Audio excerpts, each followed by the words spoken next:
Hey yo, what's up guys? Can you hear me? I'm about to get started real soon. I'm still actually just setting up a little bit right now, just to see. Oh, we already have a reaction right now. Okay, so I'm still setting it up. I don't want to get too distracted because I still need to set up some minor details here. So let me focus on that real quick. Okay, here we have August SAT scores, score review. Is that too long? It is a little long. Eh.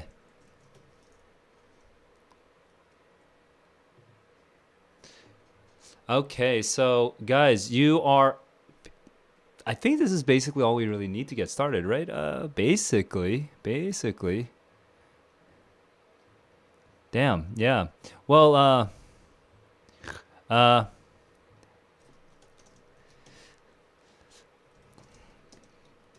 for Discord, I'll primarily be looking at the chat in the office audio channel. Want to join chat? Please join office or view on YouTube. Okay, yeah. So I just need to set some basic ground rules because I think it's going to be a little crazy. Let me have this. What the hell? Hang on. People have already been. Oh no, this is from June, but apparently I haven't been. Oh no, this is from a long time ago. We talked about this. Yeah. Okay, so this is from a long time ago. So we have this over here. Is there a way to minimize the sidebar? I don't think there is, huh? So this is just awkwardly like gonna. Can I put the pop out back into the Chrome? Ah, it's so annoying. I have to like set up a whole other. Here. Give me a sec. I'll set it up. I'll set it up. I'm gonna switch my window to this other window. Okay, and this will be the only Discord window I'll be looking at. All right. So I'm still setting it up. I'm still setting things up, guys. Hey, man, but it still doesn't really work. But whatever. I guess this is the best we can do. Google Chrome, Office. So it's this very ugly interface because apparently the Chrome interface looks like this. So, well, whatever. Just work with that. Okay, so let me just double check. What is my opinion on the August SAT? How was the math and English for me? So if you're talking about me as in Saul, I definitely did not take the August SAT. Plus, also, it's not QAS, so I strongly do not recommend. Please do not talk about the August SAT question types in any like the questions in any specific way because you might be breaking an agreement with the College Board that you signed when you were taking the test. You can do so. I will not stop you from doing so. You can do so, but the problem is, the College Board may, if they can identify who you are, they may take action. I hope not, but they may. So you signed an agreement on the back of that packet, on the back of that answer, the test booklet or the test booklet or somewhere where you're not going to talk about it. So you should not talk about the August SAT. Now, for me, I didn't take the August SAT because I'm not allowed to. As an adult, if I'm not a student taking the SAT to try to get into college, I'm not allowed to take the SAT except for the QAS administrations, which is in October. The next one is October, although I don't think I'll be able to take the October test either. Now, Troll is asking if the if the scores got released. Yes, the scores did get released. So you are able to go up, but not everyone will have their scores released at the exact same time. So you may not see it. You may not see it just yet, but you will be able to see it probably sometime. Yeah, and also it does show you the results right away. Sorry, I just got distracted a little bit because I was looking at Alex. But anyway, let me go back to Troll. Yes, scores are going to slowly be released, batch by batch. I think the College Board does this so that not everyone accesses the website at the exact same time. Okay. They're going to be releasing scores batch by batch. So if you want to do your score reaction, you can join the Discord server right now and share your reaction. I know some of you are not going to be happy about your scores, but I can help you. I can hold you, okay? I can digitally hold you while your knees crumble, okay? While your knees buckle, I mean. So You can join the Discord server for this. If no one feels comfortable sharing their screen to, as they log in to the College Board website, no one feels comfortable sharing their screen to share their score reactions, it's fine. But I don't have a score reaction because I did not take the test. I'm gonna just right now, since we're waiting, I'm gonna see what's up with the, what do you call it? With Reddit. So let me switch windows real quick. All right. Let's see Reddit August SAT.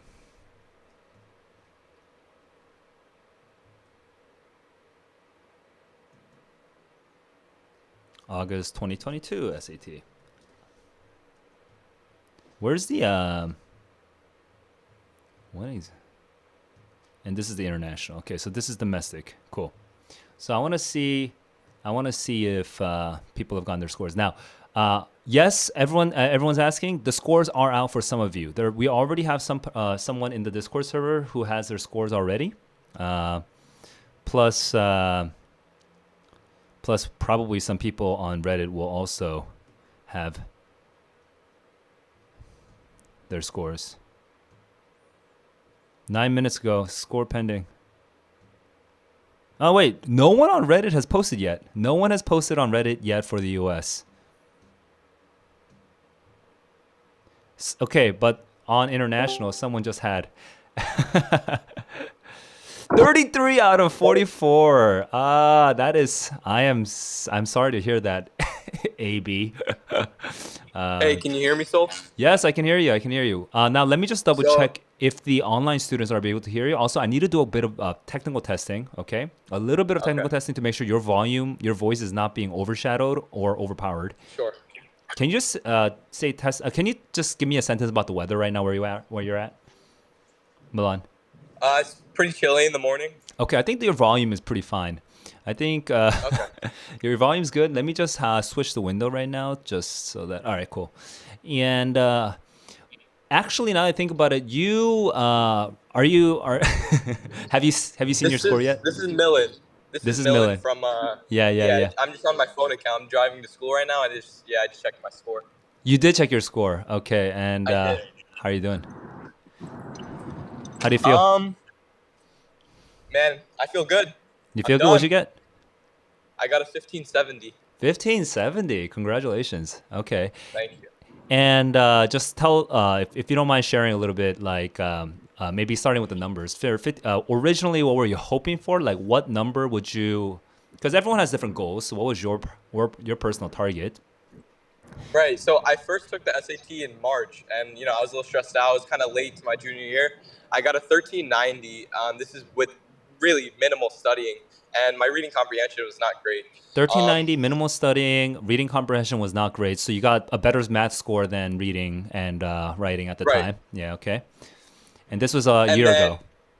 Yep, this was March of 2022. Oh, not even half a year ago. Okay, cool. 1390, dude, yeah.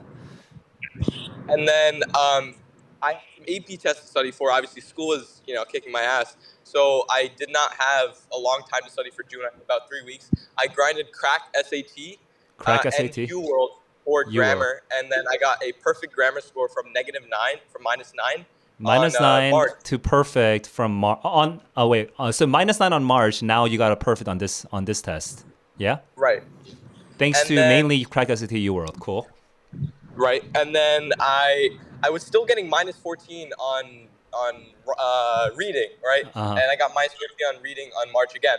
So that was really a focal point, and my math was not perfect. My math was 780. So I was really trying to get a perfect math and a perfect, sustain my perfect writing as well as improve on reading. So improve all 3 times on my test. I took the summer to really, really grind reading. I mean, I was going crazy. I was doing a lot of passages a day, really, really understanding my mistakes. I got 1600.io to, explain some of my mistakes. I, of course, asked in this Discord, help people out. That helped me, helping people out. Hang on. So let me just make sure because there's some parts I'm not fully understanding, but like, it looks like you actually took the test before March, at least of this year. So you had a previous test like last year sometime. No. Oh, March was your first one. Oh, I'm just slightly confused. Did you take 2 March tests by any chance? You took both March tests by any chance? No, I just took one March test. March, June, August. Ah, June. Okay. So those are your three Yeah. tests. Okay, March, June, August. And okay, so you were focusing on the reading and the way you got to, and then I think you mentioned the resource, but I don't know what resource you mentioned. But then For reading? yeah, for read. Did you mention a resource? No, I did not. It was a lot of QAS, A lot of a lot of QS, UWorld, a lot of your a world. lot of PSAT, like PSAT specific like literature passages, history passages. Trying to really master history passages. Okay. Um, Just lots of passages. Yeah. Plus, trying to help other people out, explaining the reasoning on in the Discord servers that you're like a right. participant in. Yeah. Yeah. Yeah, and that helped out my staying my reading skills because I was really focusing on grammar, right? But I would focus on grammar in the server, which helped me, keep my skills good. And then the last 2 weeks, or no, sorry, the last week, I really, really grinded math and then I saw some new questions, but that was good because that helped me, keep my get a perfect math score. Okay. So Yeah. There were some questions that you were not used to or not expecting, so it was good to at least get those, get that kind of jitters out of the way. That's right, really good, man. Really happy for you. So, what was your target score though? So you started at my 1390. target, What yeah, would have made you happy? yeah. Just like, oh, I got the score, I'm happy. I'm done with the SAT after the score. Are you saying before I got 1390 or after I got 1390? After you got 1390, yeah. After 1390, man, I was down bad. I was still going for 1540. Somehow I could do it. I really thought I couldn't. So I would have been happy with the 1450, 1400 at that point. Oh, okay. How about leading up to the August test then? What was your target score? Because you had better practice tests. You'd had seen progress on your practice test by that point. Yeah, I knew I wasn't scoring in the top score band, but I knew my abilities was a 1600. So Yeah. I had high abilities, although the results were not there yet. Okay, so right now, does that mean your target is because your target is well? So this could be a real situation. Like because your target is 1600, you're going to take it again. No. Okay, so 1570 is more than enough. So you're aiming at like 1550 or above or something like that. Correct. Okay. Well, congratulations. I'm glad you got exactly. I'm glad you got what you wanted, and slightly better actually. Actually, by the way, from 1550 to 1570, those 20 points, I feel like that's actually a pretty big dopamine boost. So congratulations. Thank you. Yeah. Yeah. Yeah. And then plus starting at 1390 and all those resources you that you shared right now for on YouTube, there's like 13 people watching, and I think if you guys. If you also guys on YouTube, if you have resources that you want to share, I think that could be helpful for some of the other people who are watching as well, or who are also in the stream as well. But yeah, thanks for that. Plus, I do want to shout out to Milan for just like being very active in the Discord server and just like, I mean, I'm sure you're just a generally active person in all communities, online and offline.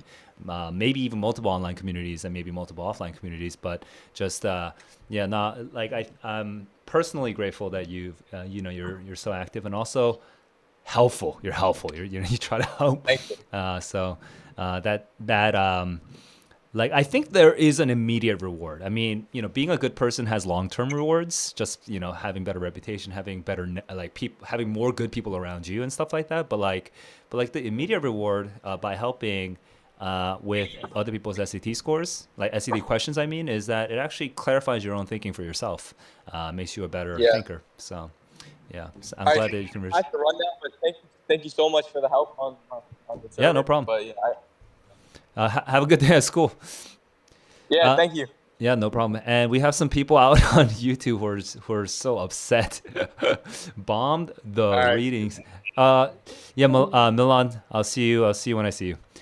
Guys, it seems like whatever time zone you're in. Yeah, so it looks like we have a lot of international right now, because I do think in the US it's gonna be pretty tough for people to join.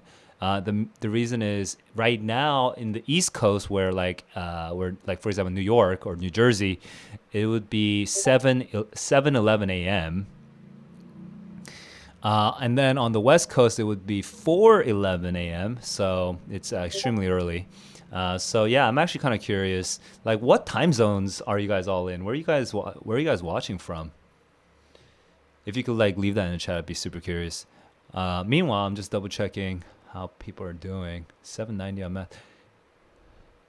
Okay, and here's another question. Here's another question for some of you guys on YouTube, at least. What was now? I bet out of like the 12ish of you guys that are out there watching right now, I bet some of you. I bet some of you have seen some noticeable increases on your scores, although it's pretty clear that some of you also saw some decreases in your scores. But I'm sure some of you saw some noticeable increases in your scores since the last time you took the SAT. And just like how Milan was sharing, can you guys, like, I'd be curious about what your journey was. Like, you know, what was your first SAT score? What were some of the resources you used to study? You know, whether that includes my QAS streams or not, you know, it's up to you. It's up to you. And also, like, what score did you ultimately get? Like, what was your journey to get to the point that you're at right now? Kay, what's up? We have some people shouting out from the Middle East. Gala from the Middle East, what's up? And India, Surya from India. Cool. We're so international. YouTube's so fun, man. And for just to answer Nguyen Tran, the scores are being released right now. It's like some people have already been released. I'm gonna just double check Reddit now. Let me quickly, refresh Reddit. So some people are still score pending. Some people are score pending. Some people are very happy. Okay.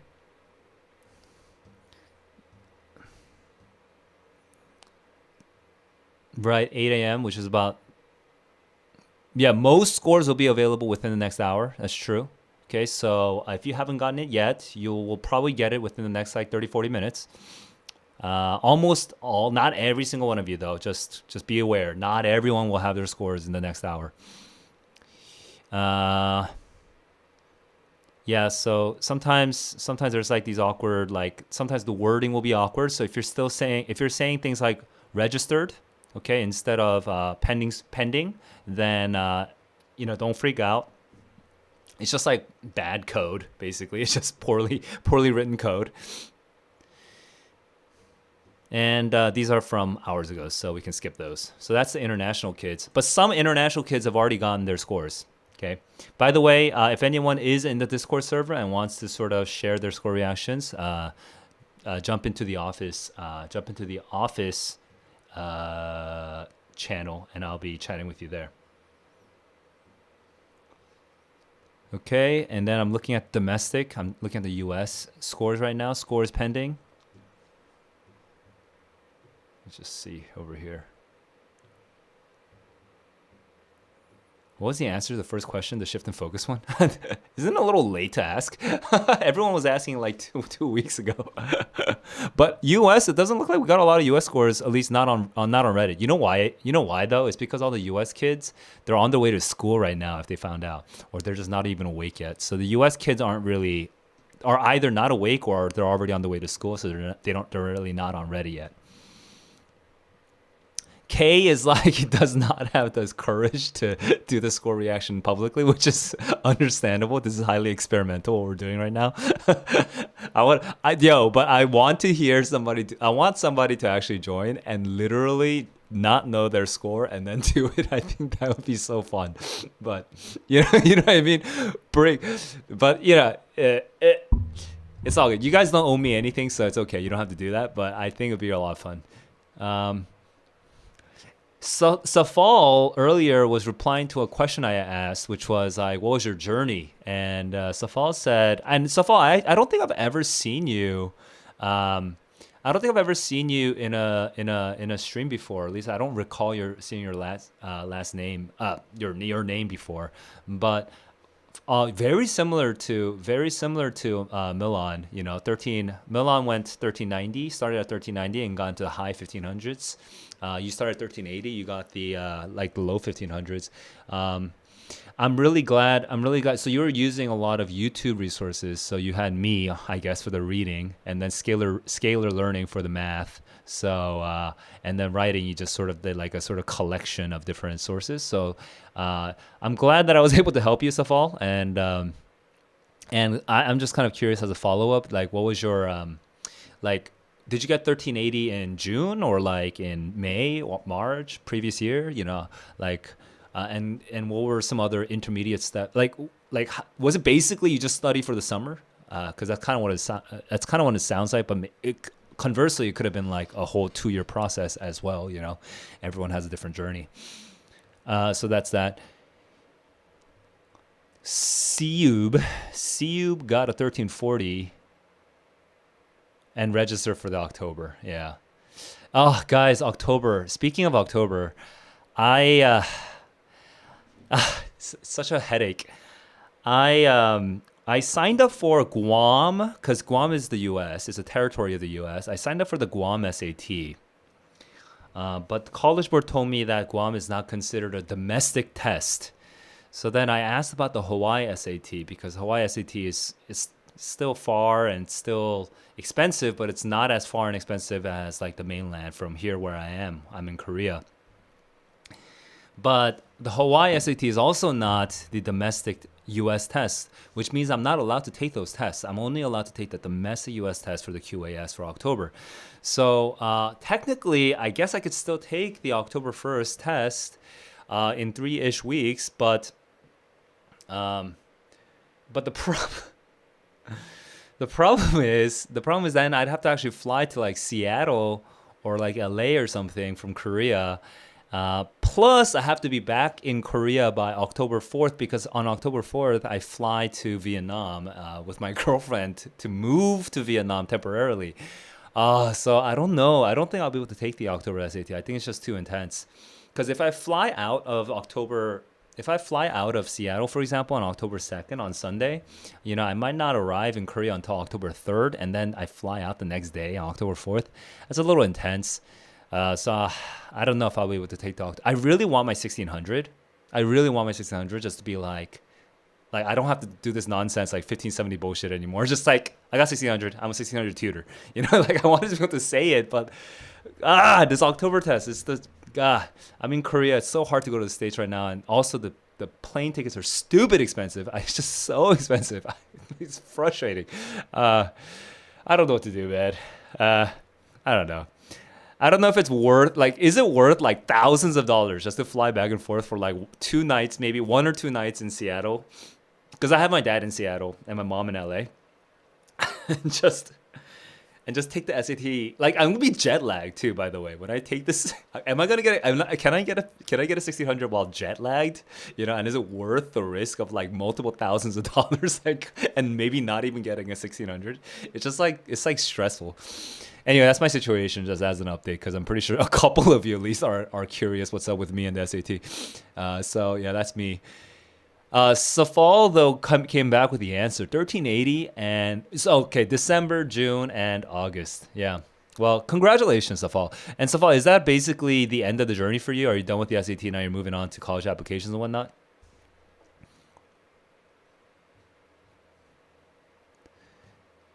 Meanwhile, I'll just be double checking. Let's see. All right, done. Done is good. Done feels good. Done feels good.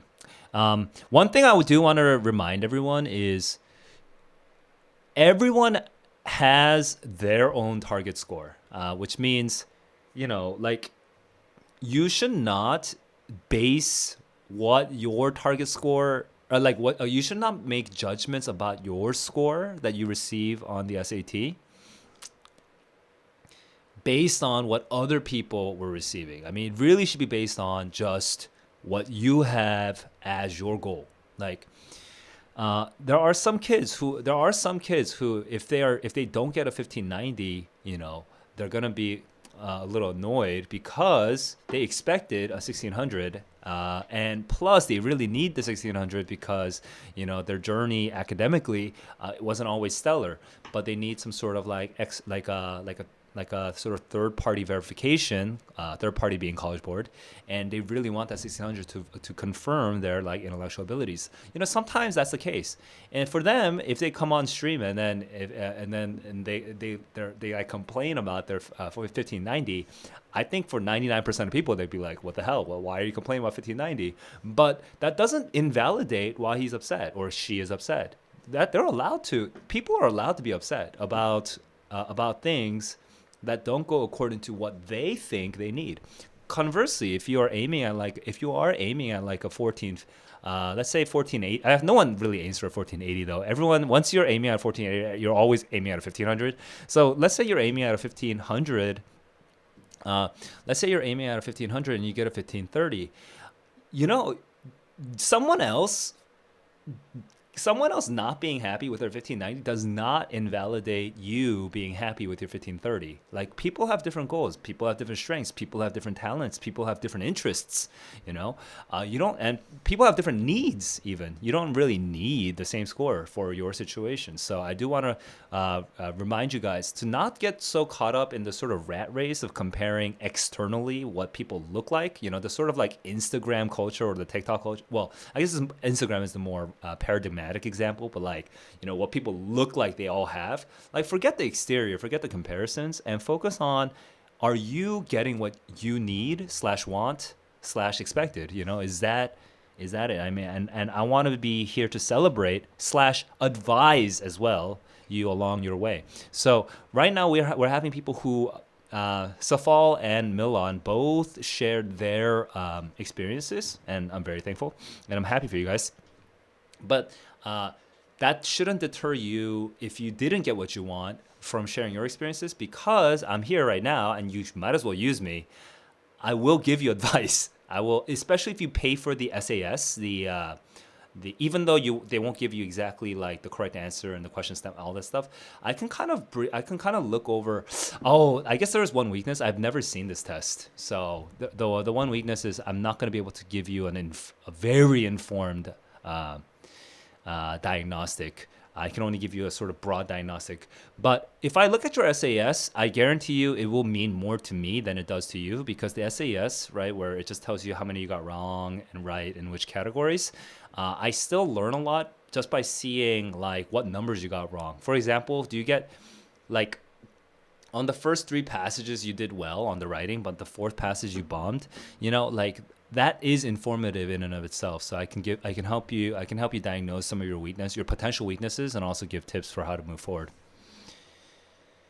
Okay, so that's two points. I went for a long time, but there were 2 points I want to make. First is, don't compare yourselves with others just based on that one number, and the second one is feel comfortable sharing your experience, even if you're not happy with it, because I'm glad to help you. I'm glad to help you figure out your next steps. Now I'm seeing in our Discord server right now. I'm not showing you the screen, but I'm seeing in our Discord server. Actually, I could just show you the screen. Some people are still kind of waiting on their score. So I was looking at Reddit earlier. So I'm gonna go back to Reddit and see what else people are saying.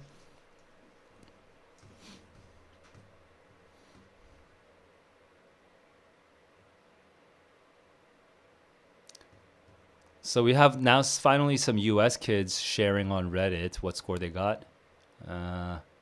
Great. Haven't slept all night. Now I wake up to this. Yeah, guys. And this is why actually, like, I actually have mixed feelings about doing this stream. On the one hand, in terms of YouTube content, like being live at the moment that the scores come out is so like critical. But on the other hand, seriously, if I was your age, I would never have sat in on this stream, because I find the whole act of so this is like a weird paradox. Like I would never have sat in on this stream that I'm doing right now, because I would find it too like I don't like being surrounded by people who are all nervous, you know what I mean? Or all just sort of waiting. Like, I don't want people's nervousness to transfer over to me. Like, I don't want that. So I would actually tend to avoid people who try to rush to get their answer right away. Like, for example, haven't slept all night, now I wait to... I honestly, I think it would be so much better if you just, like, kind of told yourself in advance, I think the SAT scores are going to come out 7 a.m. tomorrow. Whatever. I'm going to just double check on Saturday. I'm going to check on Saturday. I'm not even going to double check on Friday, right? Something like that. And keep yourself a little more chill. I think that would actually be much more healthy for you. All right. Not a lot of other U.S. scores. ABG 1510. ABG, is that and Subcarmen, congratulations on getting through the August SAT. I'm kind of curious how what does 1510 represent for you, or what does 1400 represent for you? Was that your target score? Was that a significant improvement or not an improvement on your previous scores? What do those numbers mean to you? Here, let me just refresh this, because I think it's been a while since I refreshed. Okay, we're getting more and more scores coming out now, especially on the international, because on the international more people are awake, so we're getting a bunch of these.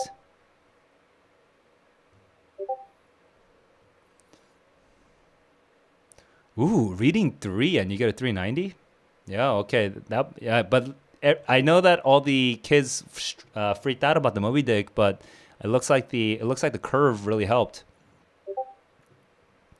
Looks like the curve really helped.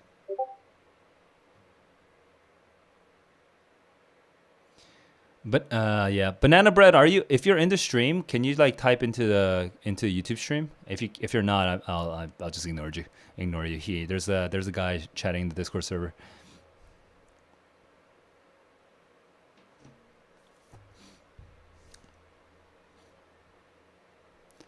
Shub Carmen was aiming for 1450, but 1400, 1420 you were kind of expecting 1410.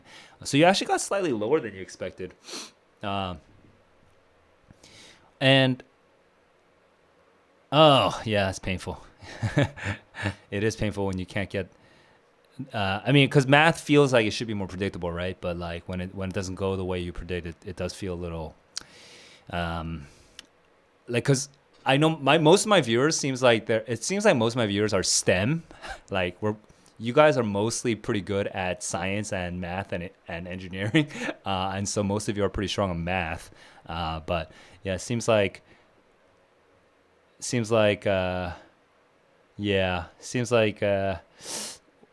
with the weaker math scores, that'd be a pretty big disappointment. It's hard for me to give you advice if you're not in the Discord server, though. So I guess I can just keep asking more general questions. But if you want more specific advice, please feel free to join the Discord server and join into the office, to the office chat. If you don't want me to show your screen, we can actually make that happen as well. Okay, it's a lot of people getting their scores now. At this point, I could probably just start moving to general. I didn't really write out a plan for today's stream because it was so experimental. I had no idea if people would even come. But now that I have you guys, I'm starting to think if no one jumps into the Discord server, into Discord audio channel, then I could probably just give generic tips for how to study. For the October test and maybe the December test, if you guys are interested. So maybe a quick poll. Let me do a quick poll first. You know what? I just realized I never use this. I never use this feature, but I should use this feature. Okay, I'm gonna do a poll right now in the chat. Let me. Okay, I'm just typing it out.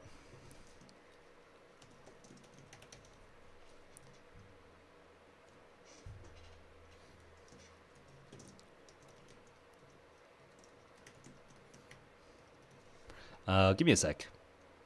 No.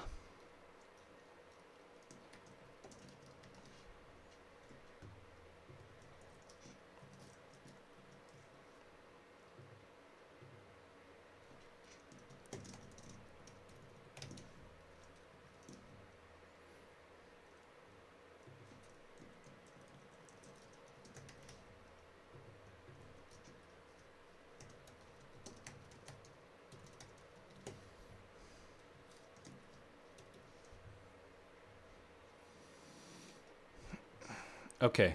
I've actually never used this before, so I'm gonna we'll see how this works. Okay. Yeah, but I'll wait for your responses to the poll.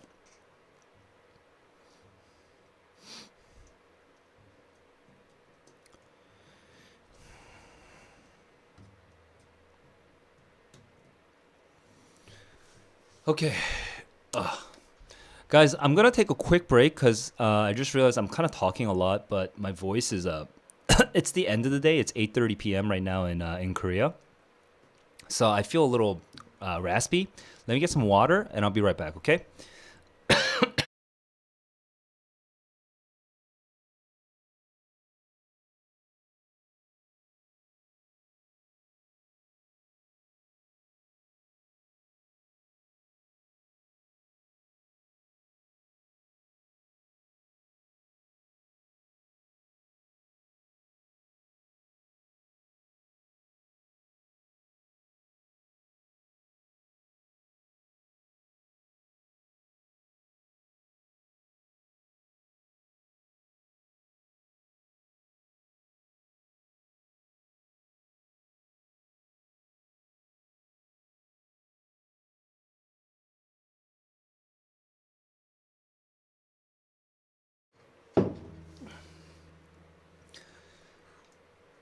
All right. Wow. Okay, so I feel a lot better. Let me, while I still wait on the poll, because maybe a couple more people are still gonna reply to the poll. I do want to give a quick update on my plans for the YouTube channel. So I do see that at least a good number of you guys are gonna be taking the SAT sometime within the year, and I think right now the most relevant thing from the YouTube channel, for my plans for the YouTube channel for you guys is I I am like 99% sure now that I'm gonna do. No, I'm sure that I'm gonna do this. I'm just not 100% sure on all the details. Okay, some of the details may still change. So I'm going to do a daily proctored QAS with some guided help. Okay. This is not the same as a class, okay? Because a class would be me explaining to you like every single question and the answers, okay? So it's not a class. I still feel a little awkward doing classes right now on YouTube, partly because I'm doing classes offline in Korea. It's weird, okay? I want to be I want to be as valuable as possible to YouTube, but I have conflict of interest right now, like with my job. It's very strange. So I want to. Okay, I'm not gonna do classes, at least not this fall, at least not on YouTube. But it's gonna be honestly, it's like as close to being a class as possible without being a class. Okay, here's what it is. I'm calling it Kahoot the SAT or Kahoot the QAS or whatever. But basically, here's the premise. You get into the room in YouTube. You use my timer to as I proctor you guys. You use my timer to solve to read one passage first. Okay. Actually, there might not be a timer for that part. Okay, whatever. So forget that's just the minor detail. Okay, but the point is that everyone together at the same time, they're all reading the passage together. Okay. Then after that, we're gonna do a big quick Q&A where I discuss the passage only, but I do not explain any of the questions. Okay, you're not even gonna see the questions. I guess you could cheat by downloading PDFs in advance, but you're not gonna see any of the questions. You're only reading the passage at first. Then after doing the reading, after doing the Q&A, I'm gonna do a Kahoot version of the questions where I will go through the 10/11 questions together. We will all do it together where I will just sort of put it on the screen and you guys will all share your answers through something like Kahoot, if not Kahoot itself. After that, you'll see which ones you got right and wrong because Kahoot will tell you, right? And so after that, you guys can break out into group discussions on the Discord. In Discord, we can create threads like question 1 thread, question 2 thread, question 3 thread, question 4 thread, whatever, so that whoever wants to discuss their thread, whoever wants to discuss a particular question can just discuss it in the Discord server.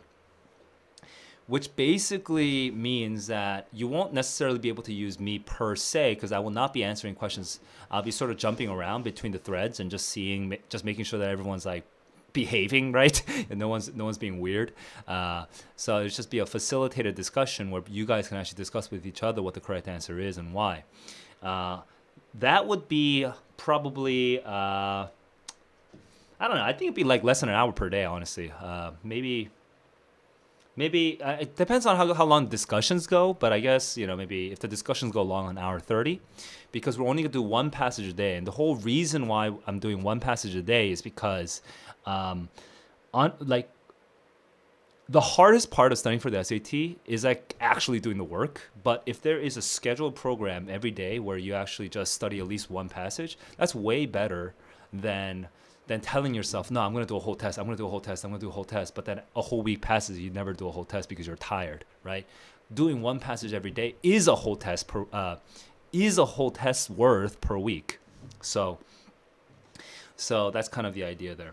Now, if you are interested in that, let me know. Let me know what you think about that, because if you think, I am curious what your thoughts are on that kind of thing. I do have a post somewhere on YouTube that asks you for your opinion, but if you didn't see that post, you can leave your comments here.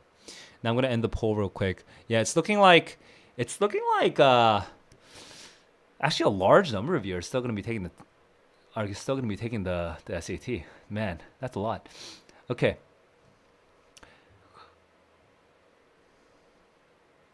Score breakdown. Oh yeah, actually, if some of you guys do feel comfortable sharing your score breakdowns as well, that is a lot more informative for me. For me in particular, like 1600, like 1550 doesn't really mean anything. If you like 1550, I guess does mean something. But like, if you say 1480, like I really don't know like what my relationship to you is, because I'm not the math guy. I'm the verbal. I'm the EBRW guy. So 1480 could mean a lot of things. I mean, it could mean 740 on reading, 740 on verbal, or it could also just mean 640 on verbal. So it would be clear. It would be nice if I could get some idea what that is when you share your screen and when you share your scores. Let's see if more US scores are coming out, and then I can move into general tips besides my besides my my YouTube plats, general tips for studying.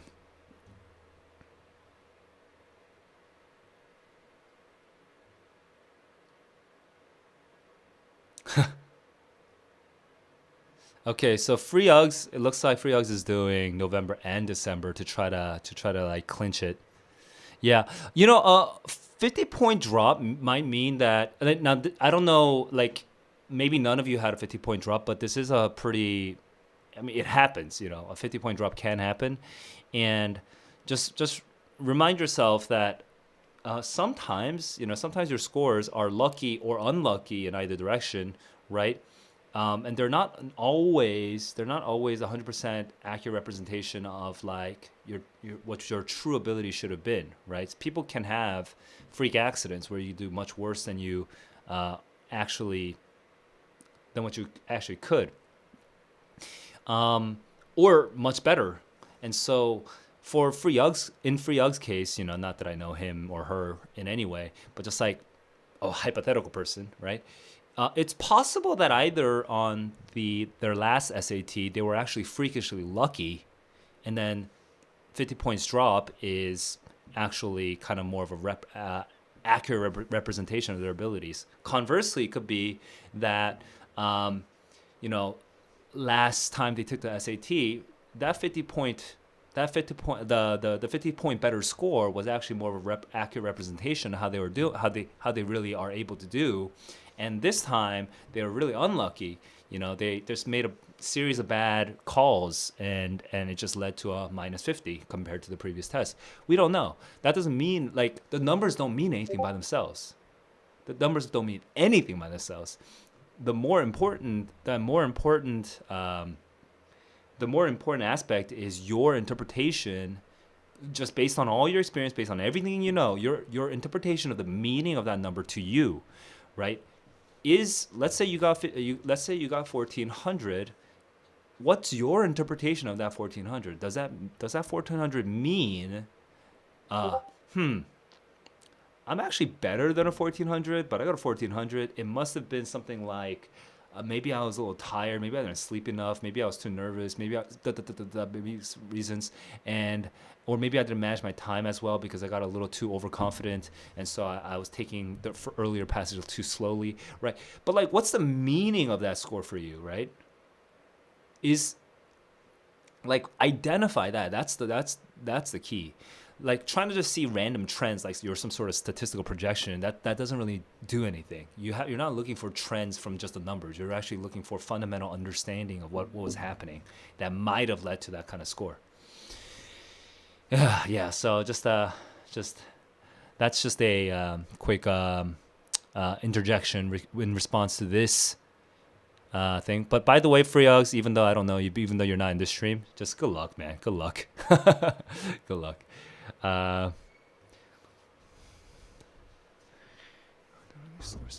So Vic Style is asking when they release the scores. The scores are currently being released right now. Okay, some people don't have it, some people do have it.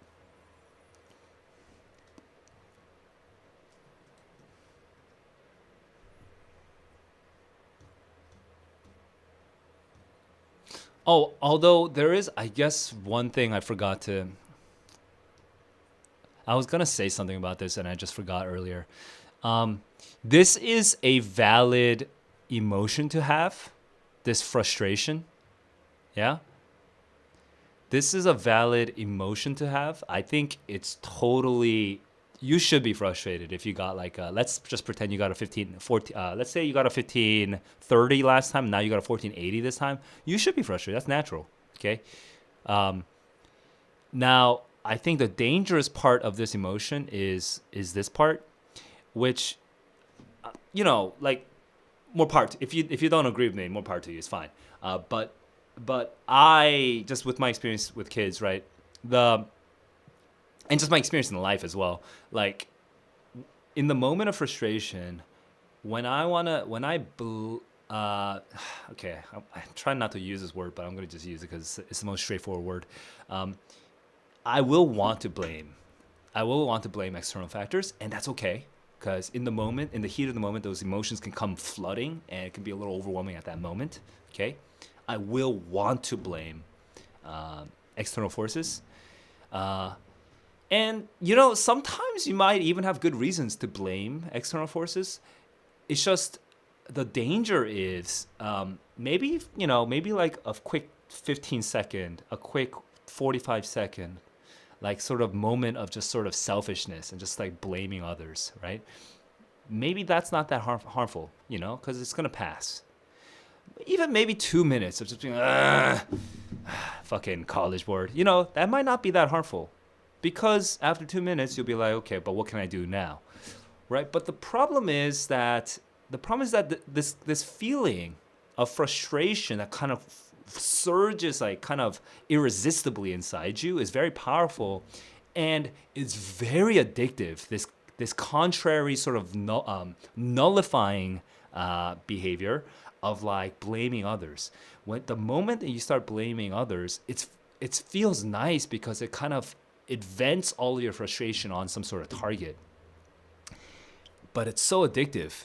So maybe it doesn't go 2 minutes. Maybe it goes for 2 hours. Maybe it goes for 2 days. Or maybe it kind of just stays as like a little minor trauma for the rest of your life, and you kind of hate the College Board for the rest of your life. But the thing is, if you're gonna take the test again in November or December, those 2 minutes, those 2 hours, those 2 days, or those 2 months, like, you could be converting that frustration into something that's more constructive for you.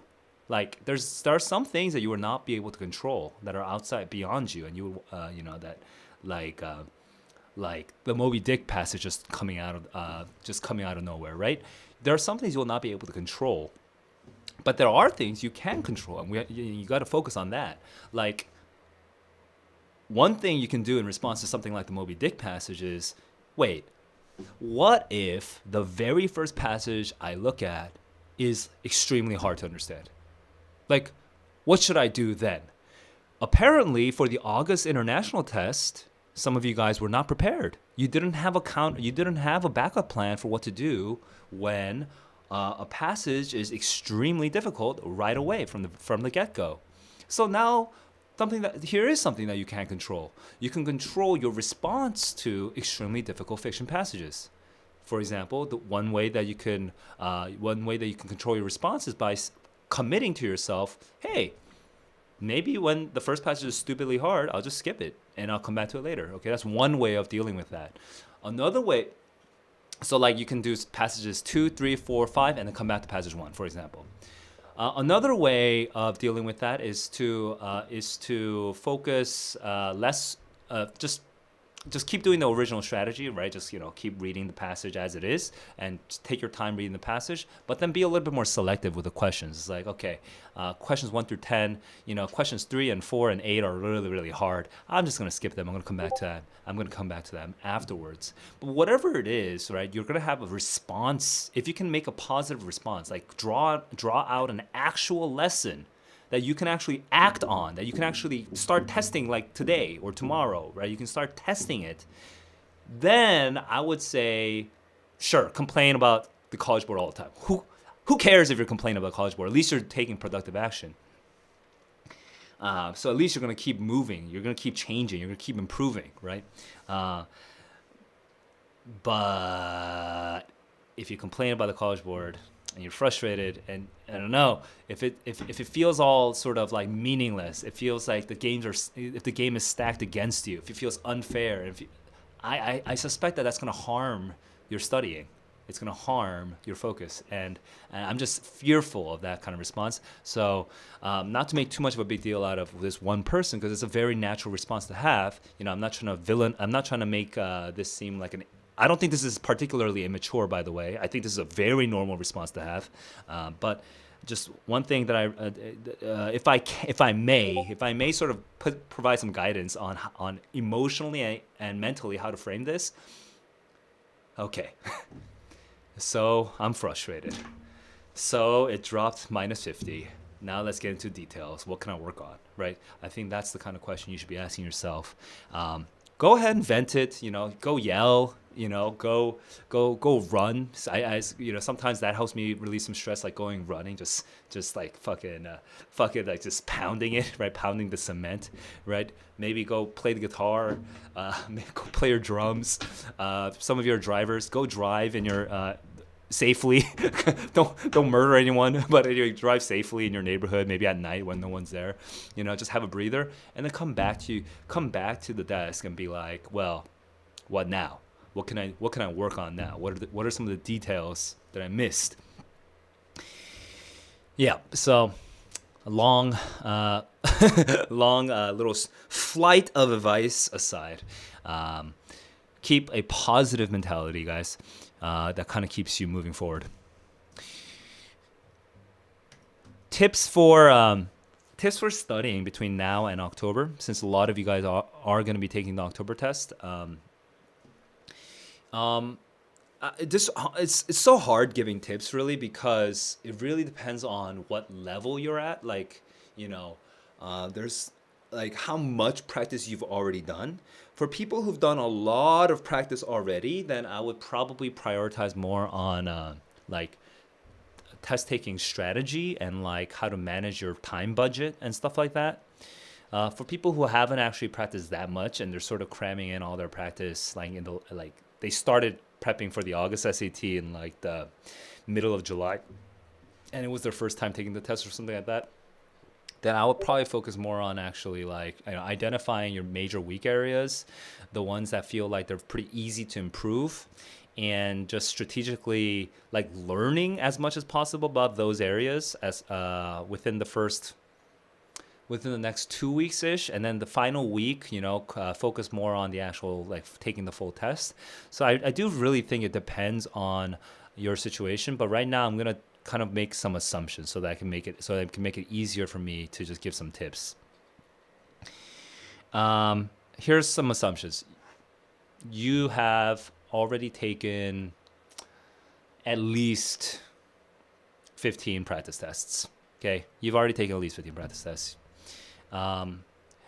You have, like, if you see fungus and yeast, you're gonna know that yeast can be fungus. Yeast are fungi, right? So you're decent at biology. You know, if you see tectonic plate, you know what that is. You know, if you see the word cessation or suffrage, you know what those are, right? Because you're a decent student in biology, in physical sciences, in U.S. history.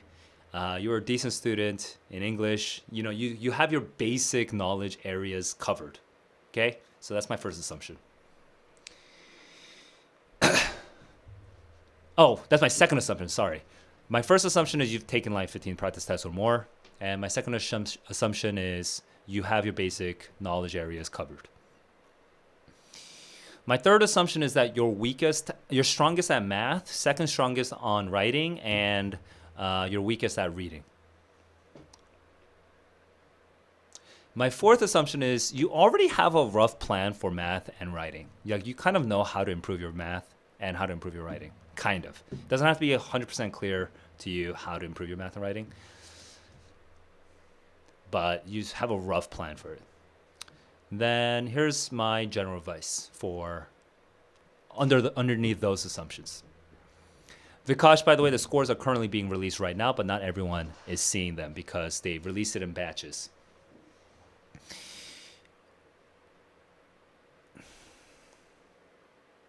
Within the reading section, I strongly recommend doing diagnostics. Okay, and if you've never done this before, just go and do it. Okay, because I say it multiple times in my streams. Here, I'll pull it up for you. And by the way, I can share this link. I'm gonna share it in the YouTube chat. But hey, what's this? Whoops. Hang on. This is not supposed to be all the way up here. Is there some error here? Okay, yeah. Accidentally double pasted. Let me delete this. Okay. So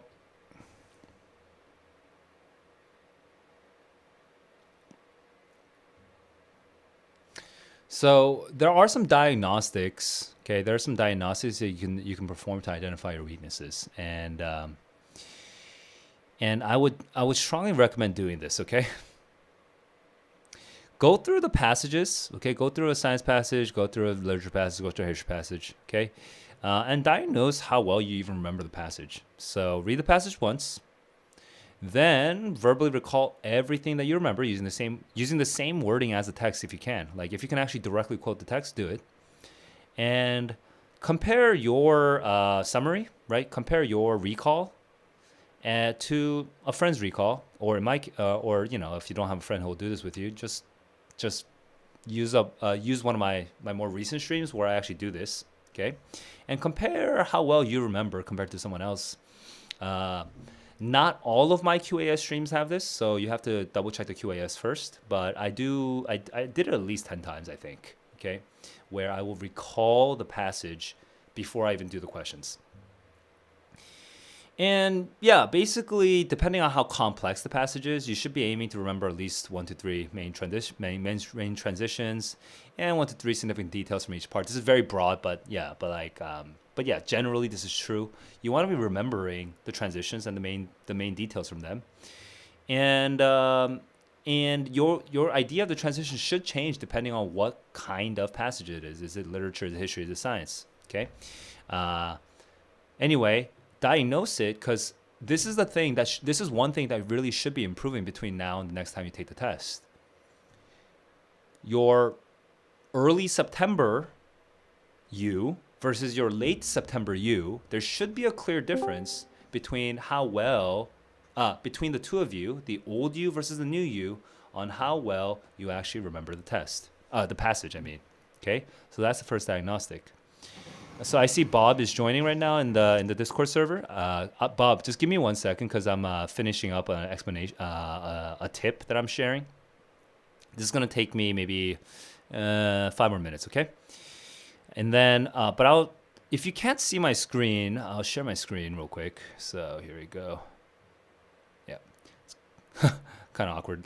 All right, there we go. So that's my screen. So you can at least follow along.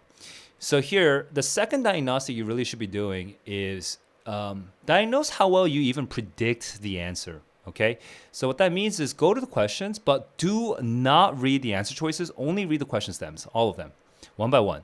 And every single question stem, I want you to try to predict the answer in your own words, right? Can you finish the sentence in your own words? If you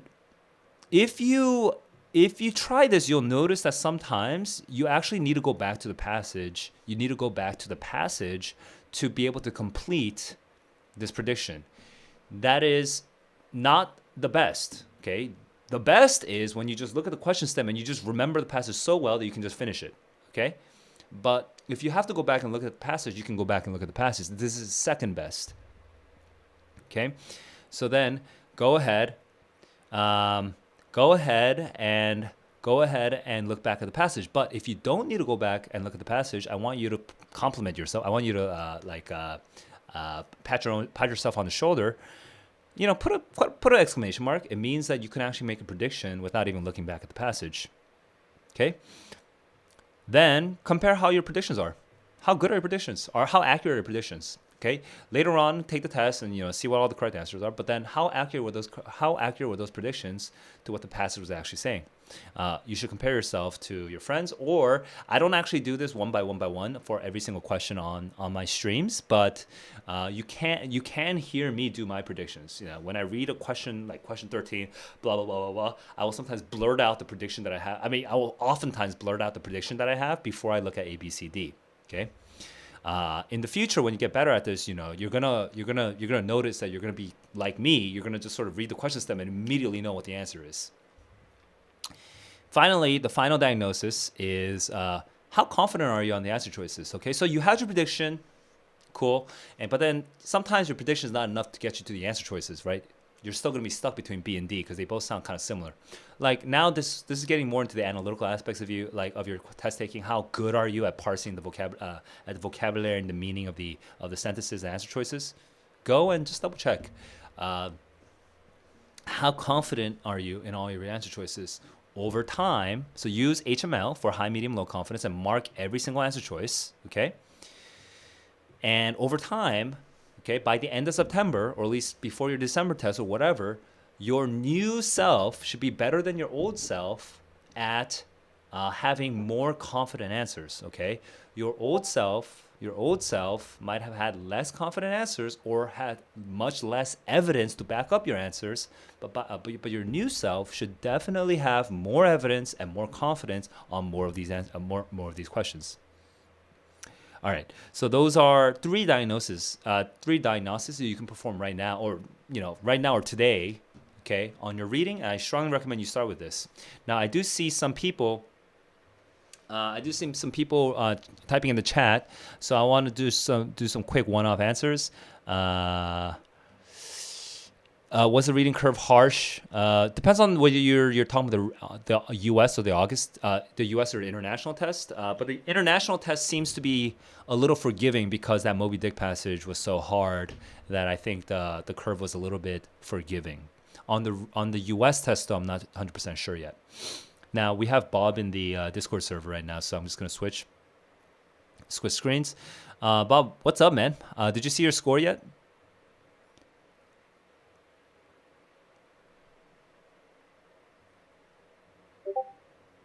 So Bob is typing to me right now in the thing. Yeah. Looks like Bob is saying. Hang on, let me just see. Oh, first, Bob didn't even get his score yet. I see. So you should get your scores within a week. Are you getting this too? Your score is coming. Well, look, guys. I do want to mention that almost all of you will be getting the scores within the next probably within the next hour or so. Okay, but depending on the center you're at, the country you're at, depending on circumstances that might be out of your control, you may not get your scores today. Now, if you didn't get your scores already, I would say probably the healthy thing to do is if it's daytime right now for you, if you're if you're in the United States right now, I would recommend just sort of forgetting about it, focusing on school. Just forget about the SAT. Anytime that the idea of the SAT comes up, don't reach for your phone in your pocket. Okay, just don't. Just focus on what's happening in school right now. Right, focus on your friends, your teachers, the content you need to learn. Just focus on that. Have a good day at school first, and then just double check again at the end of the school day. Okay. After that, if you still don't have your score, just check maybe set like a Google reminder or some sort of reminder using whatever reminder app that you use, and just double check every other day. Okay, I don't think it's super necessary to freak out about it, unless I guess you are waiting for the score to decide on your October registration. In which case, if you want to decide on your October registration based on this, I would first I would wait until the end of the school day. Okay, but then after that, I would probably just register for the October. Just assume that I have to take it again. Okay, just register for it, and then worst case scenario is the best case scenario in a weird way. You get on your August SAT, you do really well. On your August SAT, you do really well. Then in that case, cancel your October registration. Yes, you're gonna have to pay like a $25 fine or something like that. But you know what? I think that $25 fine for most families, okay, there are some families that are not gonna be able to afford this, but for most families, that $25 fine is probably worth the peace of mind for the next week.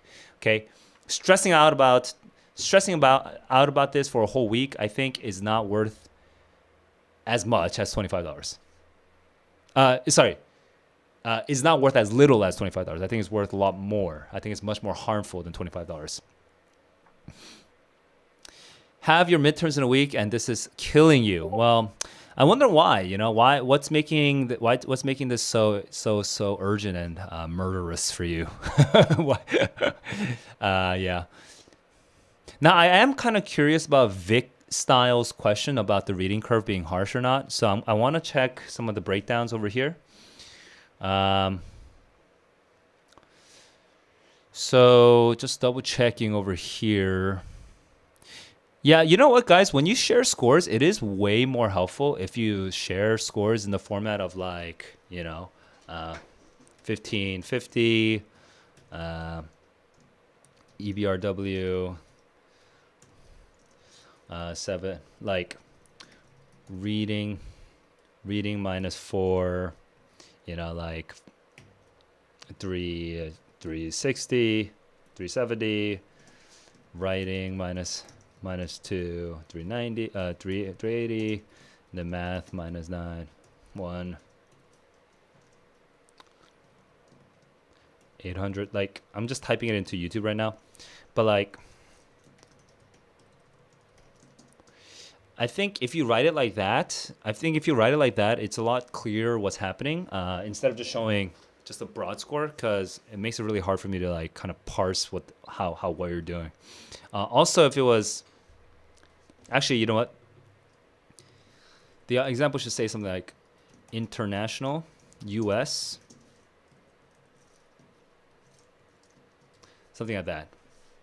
Because then we know which test you're talking about as well, if you took the international or not. Now, I want to just double check the US scale or US curve. But look, again, it looks like there's not a lot of information on the US side because, yeah, again, this is really early in the day. So people aren't really...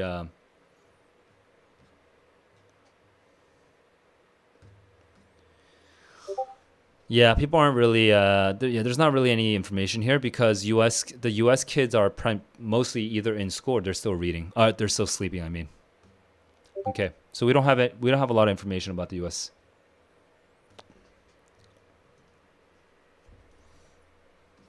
I want to see what else has come up on the international side.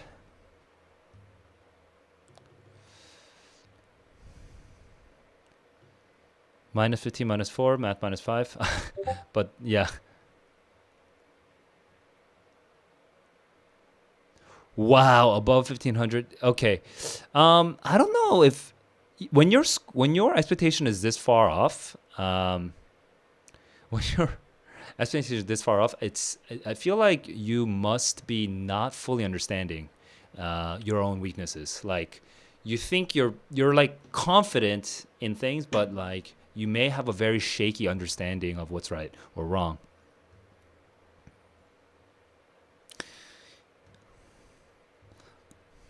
Like it is possible for you to be getting things correct and then kind of patting yourself on the back and be like, hell yeah, I totally understood that. But actually you didn't really understand it. You just sort of got lucky.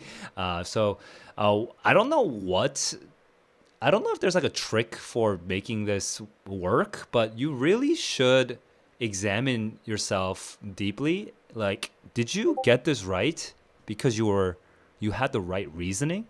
Like, did you take the same steps? Did you take the right steps to get to that conclusion, or did you sort of, see words, especially on like the reading or writing, just like see words and you kind of like match the words together and it looks like they're right, and so you just got it, right? Because if it's more like the latter and you're just doing a lot of like word mapping, what might happen is, is you might feel confident that you're getting things right, but actually your reasoning is actually garbage, and so you're actually, it just really depends on how lucky you are.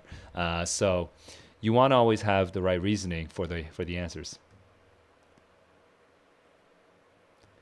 Minus 340, was it minus 340 for? I'm looking at what Bob is saying in the Discord server, and he's saying that it was minus 340, but I thought it was minus 390. Reading minus 4 was 370 apparently for the reading minus 4 was 380 for this guy. How does that make any sense? Okay.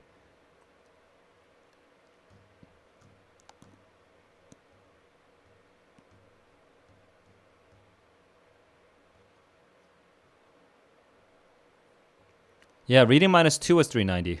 Reading minus 3 was 390. So yeah. Oh, for writing. Bob is talking about writing. I thought he was talking about reading. I was super confused. Okay. Anyway, that's that. Shub Carmen, thank you for sharing the details. Shub Carmen got minus 22 for reading and 280. Hang on. 22 for reading would mean you're getting about 5 wrong per passage. 5 wrong per passage. Shub Carmen, for you, one tip, like for you right now is I want to see how well you do, okay? If I were you, I would want to see how well I do without worrying about time. So one thing that you could do for this is set up a timer, but also set up a stopwatch. Have both. Or the timer could just be an alarm. Like you can use the alarm from any of your devices. And have an alarm go off in 65 minutes, but have a stopwatch that tells you exactly what minute you're at. Okay? As soon as the alarm goes off, when 65 minutes is over, before the alarm goes off, do not rush anything. Do everything as if you have unlimited time. Okay? And then except save the hardest passage for you for last, which I assume is history, since I think you were in India. Maybe you're not. Maybe I'm just confusing you with somebody else, okay? But I'm assuming your history is the weakest, okay? So save that one for last, and then just do the first 4 as leisurely as possible, okay? Without rushing. But trying to get the highest score possible.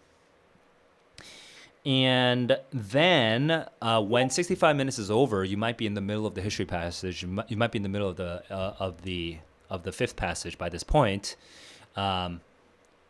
When 65 minutes is over, just switch to a different colored pen. Like if you're doing it in regular pencil, then switch to like blue pen or something like that, and then just finish the test with unlimited time.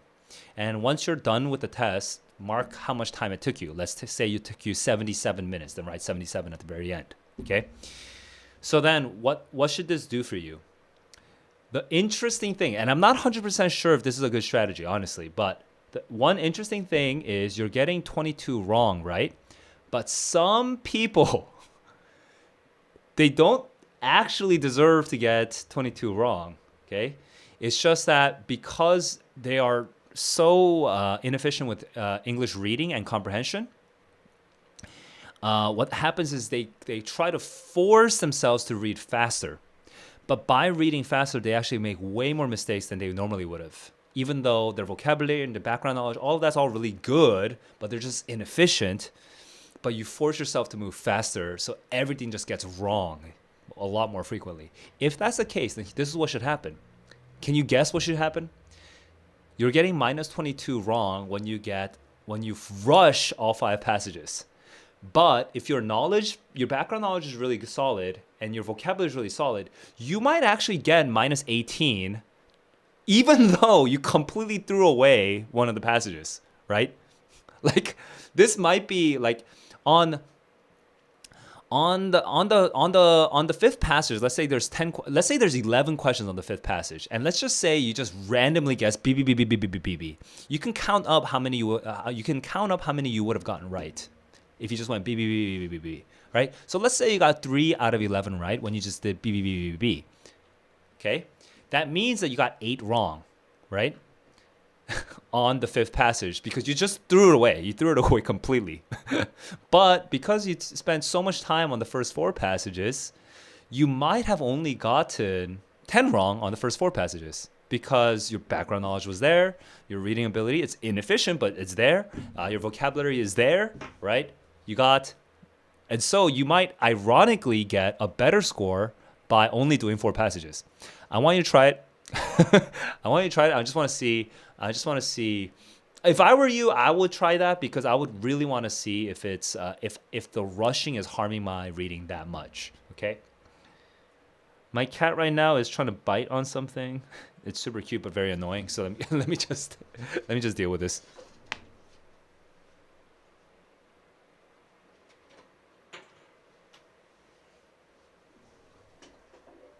Okay.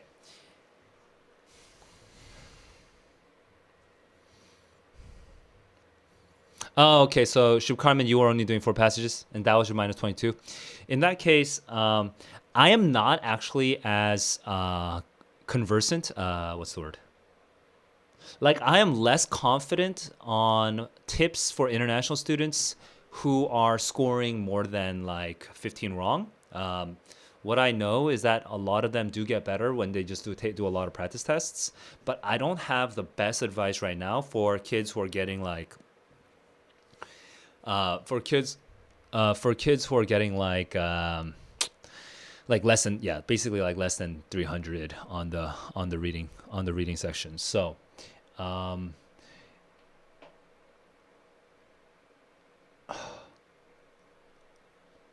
at that point, I'm just thinking about it. I'm thinking of some of the students that were kind of struggling more in my past in my big group classes. But like the thing is that with big group classes, the whole purpose of big group classes is just to have practice every single day. But you know what? I think this is a super underutilized resource for kids who are getting more than like 4 questions wrong per passage.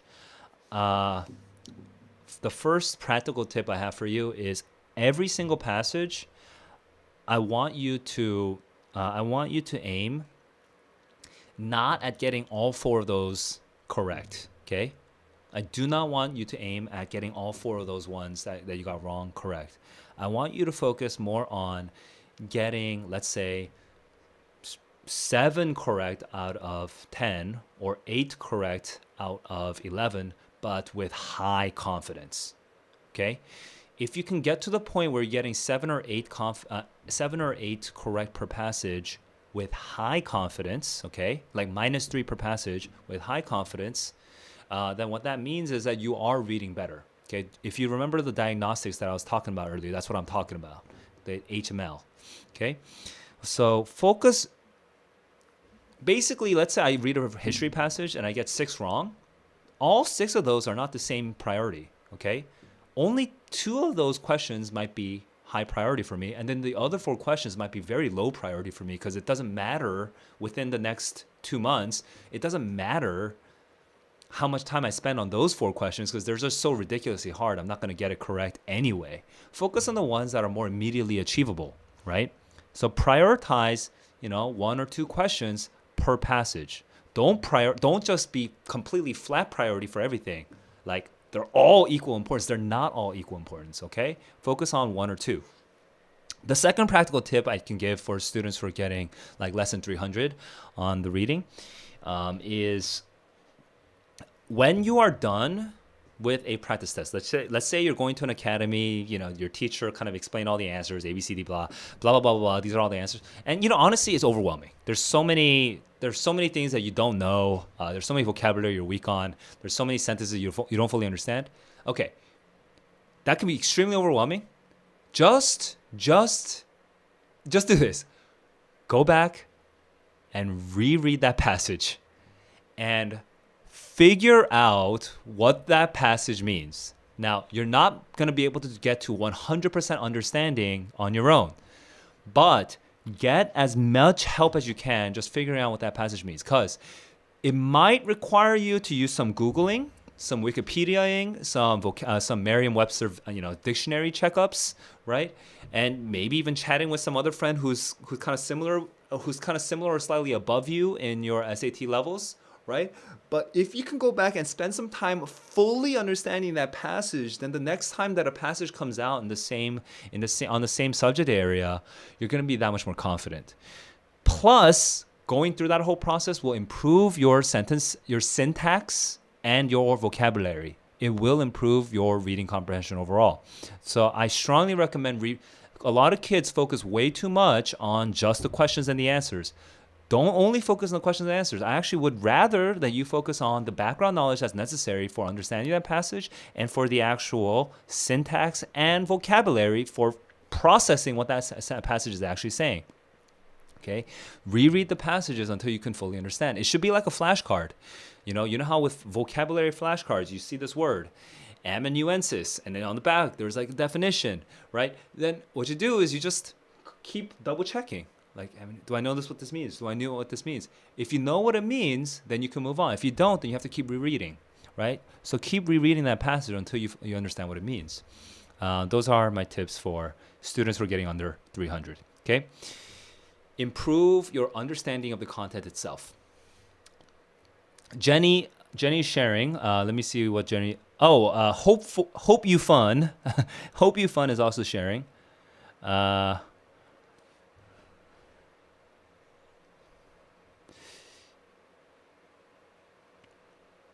Hope you fun is talking about planning for the SAT October. Honestly, there's so many study tips videos already that I don't really focus so much on how to study. But if you guys all if some people have been mentioning Crack SAT and UWorld and stuff like that, there are resources that you can use to study. So I would definitely check those out. I haven't personally reviewed all these things. I really need to review UWorld. I think UWorld is like the most commonly cited, most commonly praised resource. So I want to start with UWorld. But besides UWorld, there's other resources that people mention, especially College Panda for the math, and Crack SAT as well for the writing. So I want to go and review all of those. So I will be giving my resource recommendations over time. Okay, but that will take me some time. For you guys though, you guys can jump into Discord server and just chat with each other. Also, if you have resources you want to recommend, you can recommend them. You can recommend them right now. But the most important thing between now and October is, even if it's not a full test, okay, put in a minimum amount of daily practice. Just getting in that door, okay, just showing up to the office. That's the most important part. Just do something related to the SAT once every day. I know you might have a very busy schedule, blah, blah, blah, blah, but do something, okay? If that means one reading passage, just do one reading passage. If that means one writing passage, then just do one writing passage. Whatever it is, just put the effort in every day, okay? That's going to pay off so much. Okay, now I'm looking at... And then what Jenny said over here, you always get lots wrong in 2 passages and 1, 2 wrong in other 3 passages in reading. Yeah, I think that's natural. I think for Jenny, if you're minus 13, you're exactly 300. You're exactly 300 on the reading. It's natural to get, to be kind of skewed towards one of the passages. One reason why that's natural, there's 2 primary reasons. The first reason is you're really bad at skipping questions that are too hard for you. Okay, so like question number 1 sometimes out of 52. On the reading, remember, there's 52 questions.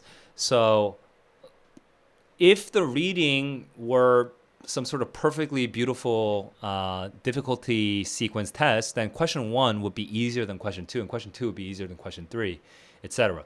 But sometimes question 1 is the hardest question in the entire test. Very rarely, but sometimes question 1 is the hardest one. Sometimes question 3 is the hardest one. Sometimes question 7 is the hardest one in the entire test. But right now you are at minus 19. What minus 19 means practically is that you're actually getting minus 4 wrong on average per passage, right? What that means is even if you spend a lot of time on one passage, there's a pretty good chance you're going to get 2 or 3 of them wrong. Right? Because it's going to be very hard for you to understand the irony or the really complex logic. It's going to be really hard for you to understand like those 2 or 3 questions. And you're just gonna have to guess. So those 2 or 3 questions may not be your priority questions, right? For that passage. A lot of students though, they're terrible at just moving on. They're like, question 3, I really have to do this because it's only the 3rd question. No, you don't. You don't have to do question 3. Question 3 might be, in terms of rank of, like, it might be number 49 actually in terms of difficulty. It might be the 3rd hardest question in the entire test, right? So question 3 should not take you more than a minute. In fact, it should take you, if you're really fast at understanding your own limitations, you might be able to realize when you're reading question 3, you look at the question stem, you're like, what the hell? What's it talking about? I don't know where to look. You try scanning really quickly, but you still can't find out where to look. You look at A, B, C, D, you try to do process elimination, you eliminate 2 of them, but but you're not even super confident. And now you're just having to guess. You know what? If you're really sensitive to this process, you probably should have taken less than 45 seconds. You'd be like, oh my God, this is a really hard question. And for me, I'm aiming at getting, let's say right now you're getting, you're getting 43-ish out of 52, right? I'm aiming at getting 48 out of 52. So since I'm aiming at getting 48 out of 52, that means I have 14 questions that I'm allowed to sort of get wrong, which means question 3 is just one of them. I'm just going to skip them. I'm just going to guess, if I eliminate A and C, I'm just going to guess between B and D. I'm just going to skip. This is not worth my time. I would rather save my time on those 5 questions, okay? 43, 44, 45, 46, 47, 48, right? That's 6 questions. But anyway, those questions, the sort of middle hard ones, the ones that are achievable for me, I want to find those ones and make sure I get those ones. Okay, I'm not trying to get the 52nd hardest question. The number 52 hardest, which is the hardest question. I'm not trying to get that one right. Okay, so that's the first reason why you might find yourself suddenly getting a lot wrong on one passage because it's the final passage. You're running out of time because you're not skipping.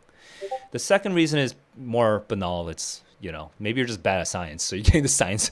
Maybe you're particularly bad at biology. For me, biology is my weakest point. So I always like some of my smartest students are way faster than me at biology. I'm like reading biology. I'm like, shit.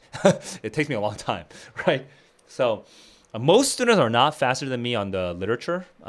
Like most students who are getting the same level of scores that I'm getting, they're not faster than me on the literature. But like some students are faster than me on biology because it's just not my strong point. So that's the other reason why you might be getting more wrong in certain passages. You just don't understand it very well.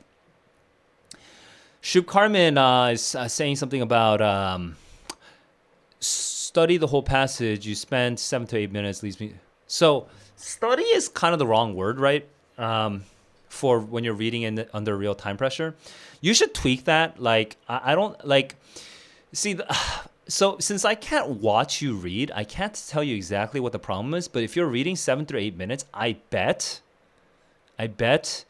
you're not actually that efficient. Okay. Because I think you might have noticed from my streams that I'm actually a slow reader. Okay. I read slowly, as in the vast majority of students, when I meet them for class, they usually read passages in like 3 or 4 minutes, whereas I read like 5 or 6 minutes, almost twice as long. Okay.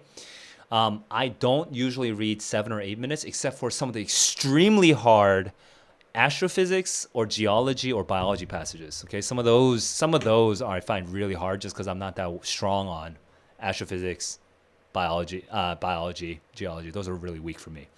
But so every once in a while, a passage will take 7 minutes for me, or or sometimes 7 minutes and 30 seconds for me. But it's very rare. Now, if you're taking that long, and if it's only for one of the really hard passages, honestly, I think that's not that big of a deal. Okay. As long as the other passages are taking you closer to like 5 or 6 minutes, if it's like a freak accident. But if every single passage is taking you 7 or 8 minutes, then I bet you are zoning out.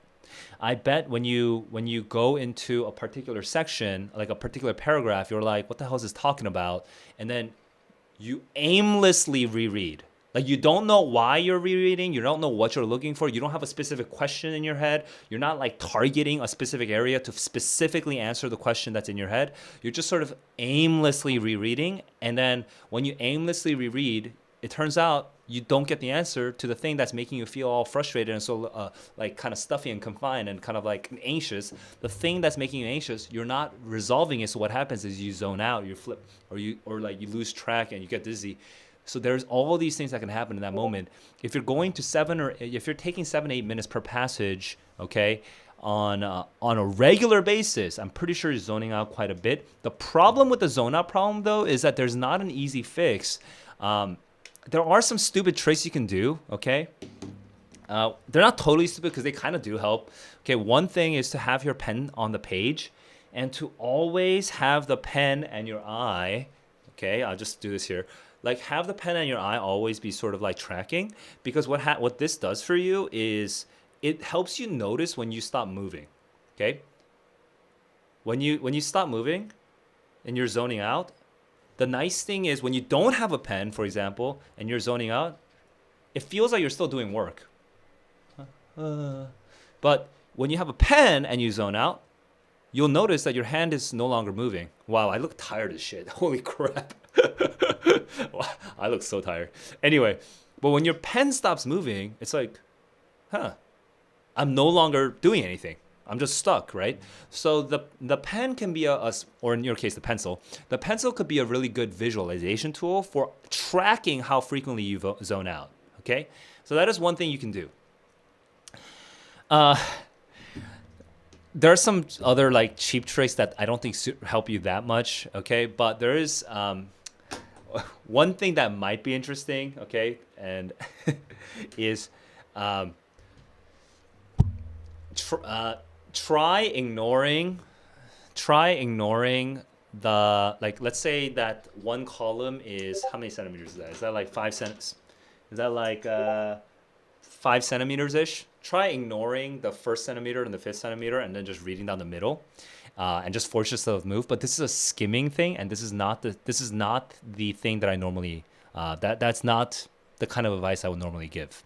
Okay, but it's more important for you to be exploring different ways of forcing yourself to move on. So this is not the advice I would normally give, but hey, doesn't hurt to try something. So you could try it. And the other thing you could do is like if you like wear like a long sleeve t-shirt or something like that, you can keep covering the part above you as you read. Like if you read a passage already, a part of the passage already, just cover it with your hand or cover it with like your sleeve, and then just force yourself to kind of keep scrolling along. Okay? But none of these are fundamental fixes. Okay? Fundamental fixes actually requires you to understand the genre conventions. Like in a history passage, on this first paragraph, I was looking for this, but I was looking for the wrong thing. I should have been looking for this because of the blurb, but because I was looking for the wrong thing, I got way off track, and that's why I zoned out, right? like that's the fundamental fix. That's what you actually need to do. But it's really hard for you to do that on your own. So if you want to just try some other things to at least help yourself move along, then you can try some of these tips that I gave you. But I don't even fully vouch for these tips. So just be aware, buyer beware. Be aware that this might not take you that far. However, it might be just enough to keep you moving along. You had an 80, Martin. Thank you for sharing that. Thank you. I'm really glad that you had such a big increase. And 80 is huge, dude. 80 is huge. It's like from like 320 to 400 is 80, and like also like 250 to 330 is 80. So that's a huge. I'm really glad that you got to do a huge, such a big jump in your score. Martin, by the way, if you are still watching the stream and if there's something more specific in the strategy, like before learning my strategy, what is the way that you used to do it? And if you could focus on the one thing that mainly changed, the most important thing that changed after learning my strategy, how did you start doing it after learning my strategy? Like, what's the, like, I mean, you can write as long as you want, but if you don't have that much time, right? Or if you don't have that much energy, just like one thing that changed before and after learning my strategy, I'd be really curious specifically what that was for you. Setting a timer for each passage, I do not think is that helpful. I do think, hang on, with the digital watches are okay as long as it doesn't make noise. So I think that's okay. But setting a specific timer for each passage, I think, is not useful for the real test. It is useful for learning your own test taking weaknesses, right? Having a timer, just like the way I do it on my QAS streams, where I actually time every single question, right? It's good for you to start learning where your weaknesses are, but it's not good for the real test, because on the real test, by the time you're taking the real test, you should already be pretty good at budgeting your time. Okay, so like the classic budget that I constantly talk about is the 35-30 budget, which is 10 plus 12 plus 13 for 30.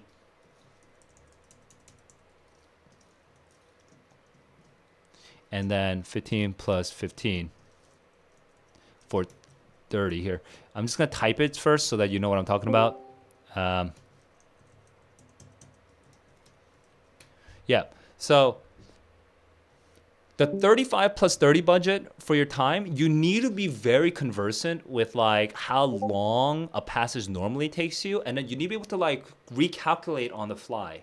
Right. So if you're using a stopwatch to like track every single one by one, I think that would actually slow you down. You need to. I can't imagine it making it actually faster or more efficient. I can only imagine it getting slower by doing it that way. So conversely, if you know that your literature is kind of weak, right, then you might your literature and your history is kind of weak. You might consider that your 15-15s for your time budget. Then now you have 10, 12, and 13. Okay, 10, 12, and 13 for the other science passages, right? So then you should be kind of, but then so let's say you took the literature passage. First, you solved it first, but it turned out you did it in actually 13 minutes. Now you are +2. You have 2 extra minutes on your budget. You can kind of shift that around, right? So those are some of those calculations that now literature became your 13, so you actually have a 15 that's left over for you, and then you can kind of recalculate on the fly. I think that's really the position you want to be in, okay? I don't think it's very helpful to be.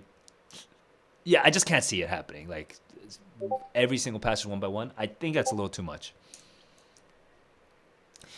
Okay, now I'm looking at Martin.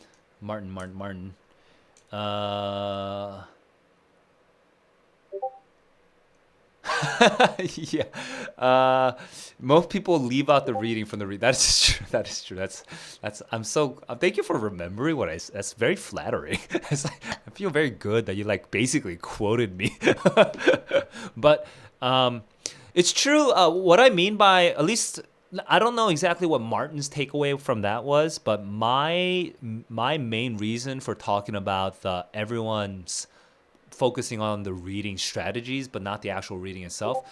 My main focus for that is people like it's because the textbooks the textbooks they all tell you like, oh, this is an inference question, or this is a main idea question, or this is a detail question, and then they're like trying to get you through process elimination. They really obsess about the process elimination, like doing like these tricks, but they're not very generalizable, honestly, right?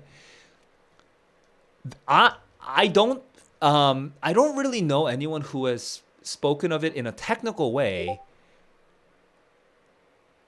how to actually improve the reading itself. Okay, on YouTube at least, I'm the only person I know so far that's talking about like the map of the passage, and then the genre conventions, and then predictive reading, like anticipating what paragraphs are going to come out. But if you are able to build a good map of the passage, the question strategy, it becomes very secondary. It's helpful. It's not a bad thing, obviously, to know the question types and to know roughly what you're looking for. But now it's not some sort of desperate play. You're not just sort of grasping at the answer. Now you're actually predicting the answer. You're like looking at the question stem and you kind of know the answer first.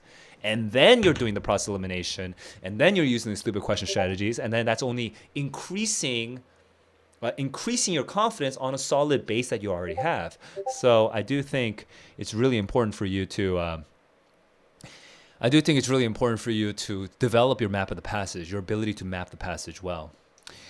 Hung is not feeling very good. 1450 and 1250 is a big difference. It is a big difference. So sorry to hear that, man. What again, going back to the format, I wanna give the format. Can you, Hung? Do you mind sharing your score in this format over here that I'm just typing into the YouTube chat? Adding some of the details. Okay. So, like something like this, right? If you can write it something like that, I think it'd be a little easier to talk about, figure out where your weaknesses were. Now I'm looking at 슬기시켜. 슬기시켜? I'm trying to figure out what that means. But anyway, once I got a really high score in math, you really underestimated it. So I guess you got a really, okay, so you took the international test, but I've not really been focusing on what people were saying about the math, so I don't have any comment on that. But hey, does anyone else, on the international math, how did you guys do? And was the curve really bad, or was the curve pretty nice? And was the test really easy? Because if the test is really easy, the curve is going to be really bad, by the way. So yeah, what were your thoughts on the math? Because I was not focusing on that when I was reading the Reddit. Shora, it sounds like you're very excited about your 1490. Congratulations. Glad that you were there. My girlfriend's actually texting me like if I'm still on stream, so let me just update her.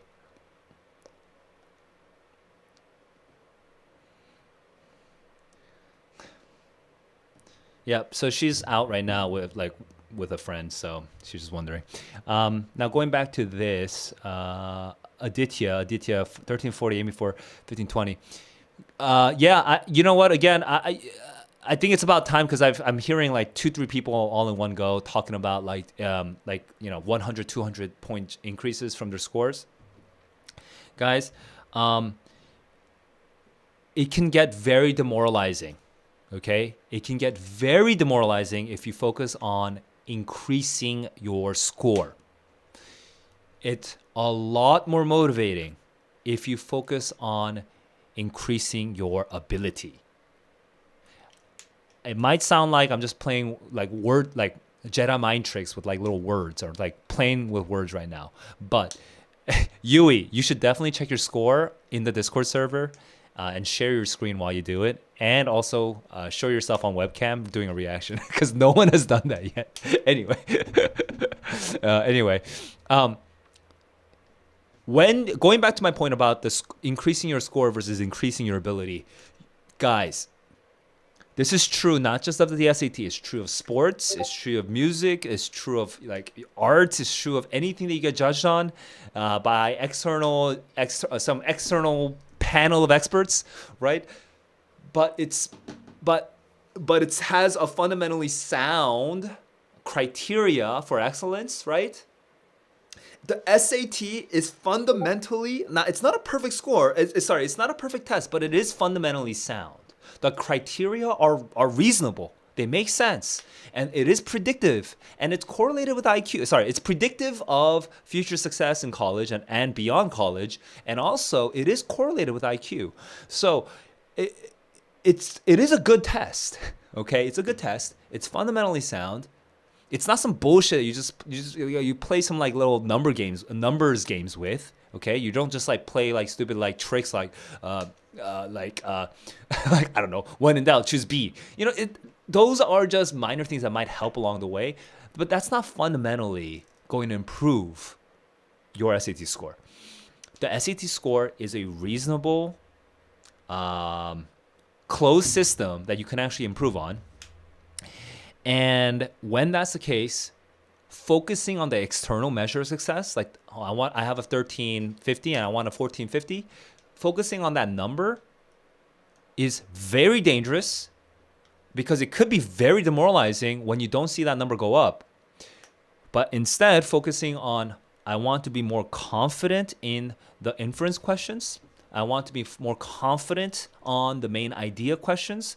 When I look at a main idea question for a science passage, when I look at a main idea question for a big picture question for a history passage, when I look at a big picture question for like the literature passage, I want to be more confident because I know the genre conventions. I want to increase my ability. I'm not increasing my score. The score will increase because I'm increasing my ability. When you do that, all of your anxieties can start turning into something productive that you can actually focus all that negative energy and turn it into something positive by learning things, by improving your ability, right? It's not about improving your score. The score will increase if you improve your ability. Okay, so that's the main thing. Yes, the scores are useful information. It's a useful shorthand, but the problem with this shorthand is like, oh, I wanted a 1450, but I got 1250. The problem with the shorthand is it becomes very demoralizing, okay? Because it's not the number, the shorthand doesn't tell you what to do next. Do you know what tells you what to do next? What's the difference between why is this not a dangling modifier? That is something you can work on today. You can look up dangling modifiers and you can look up examples, right? Reading in particular is susceptible to this because on math, people will say things like, "Oh, I want like I'm getting a 700, but I want at least a 780." Right? But the nice thing about math is even if you just focus on the score, it's like kind of easier because math is actually sequenced. Questions 1 through 5 are much easier, okay, than questions like 20 to 25, right? So like you kind of know if you want a 780 that you want to get almost like questions 1 through 23. I've actually forgot the actual exact number. Is it 35 questions for the first passage or for the first section? But I don't remember the actual number anymore right now for the math. But like, let's just say there's 30 questions, okay? For 30 questions in math, in the first section of math, you know that if you're trying to get a 780, between questions 1 and 28, you should be pretty solid. You should be confident in all those. And for question 29 and 30, one of those you're going to get wrong. Something like that, right? Something roughly predictable like that. So math is easier for that in that regard because you kind of know what the number means. But in reading, it doesn't mean anything, right? In reading, you have to break it down. You have to be like, well, I guess this means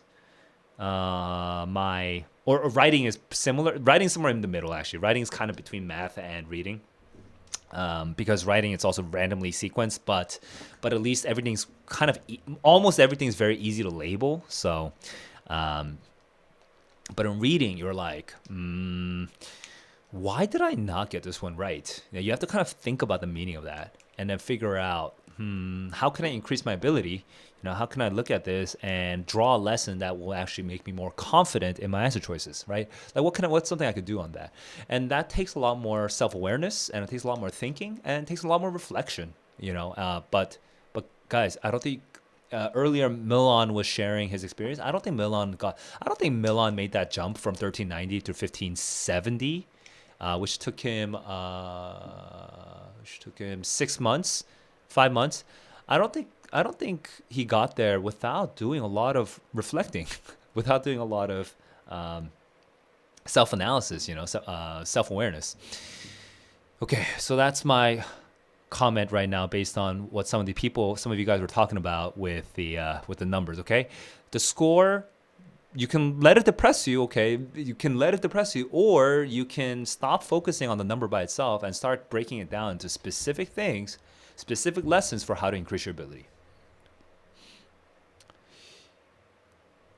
Also, Hung is talking about a second tangential idea related to everything I was just talking about. But guys, if you got a 1250 in August, which is late August, by the way, if you got a 1250 in late August, the likelihood of getting a 1450 in early October is extremely low.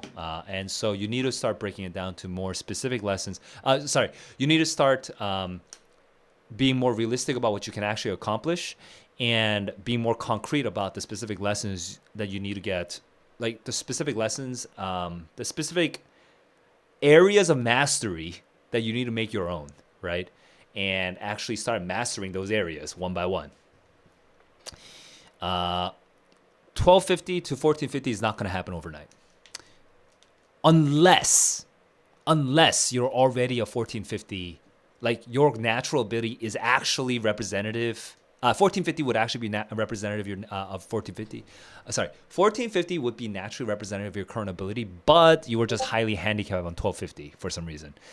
So then maybe if there's some weird reason why you were super handicapped on August, then maybe you could do a quick jump. But that's not because you honestly increased from 1250 to 1450. It's because you started at 1450, but you just had a 1450 level of ability.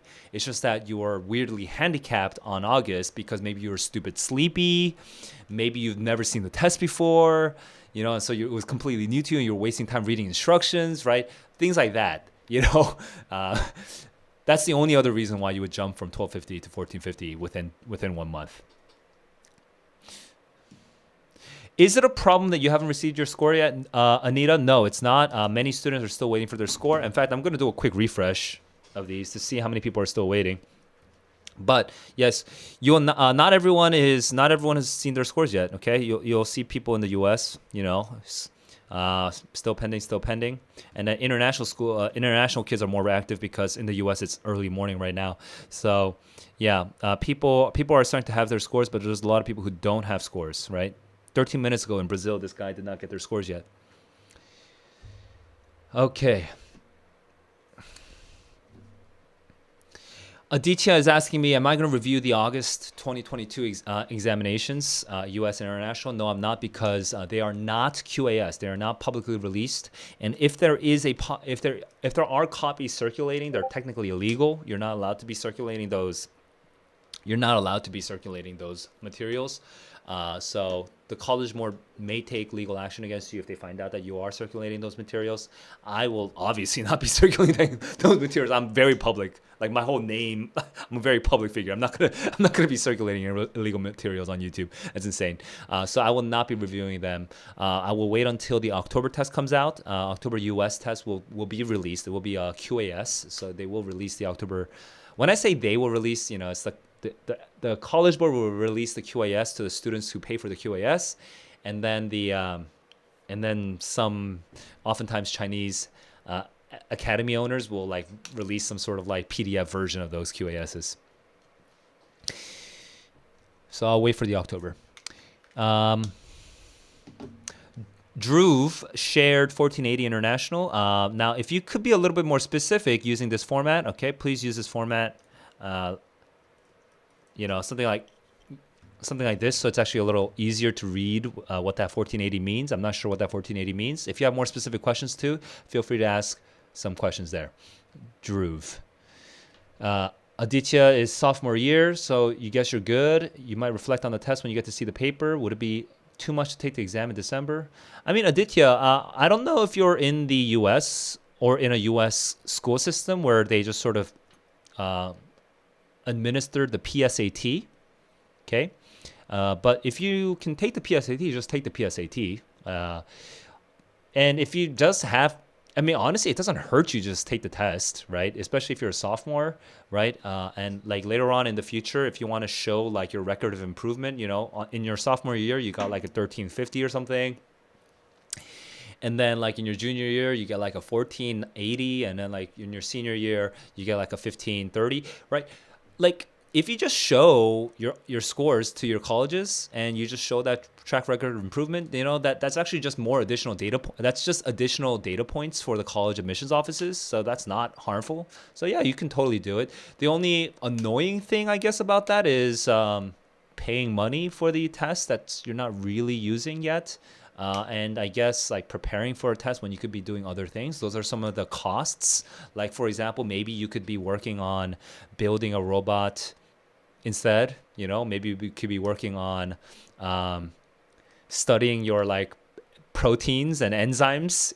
Maybe you could be working on a volunteer project in your community where the heating solutions, the traditional heating solutions of your community is kind of inefficient and dangerous. So you want to you want to help modernize the heating systems in your community. I don't know, but maybe you could be doing other things with that time.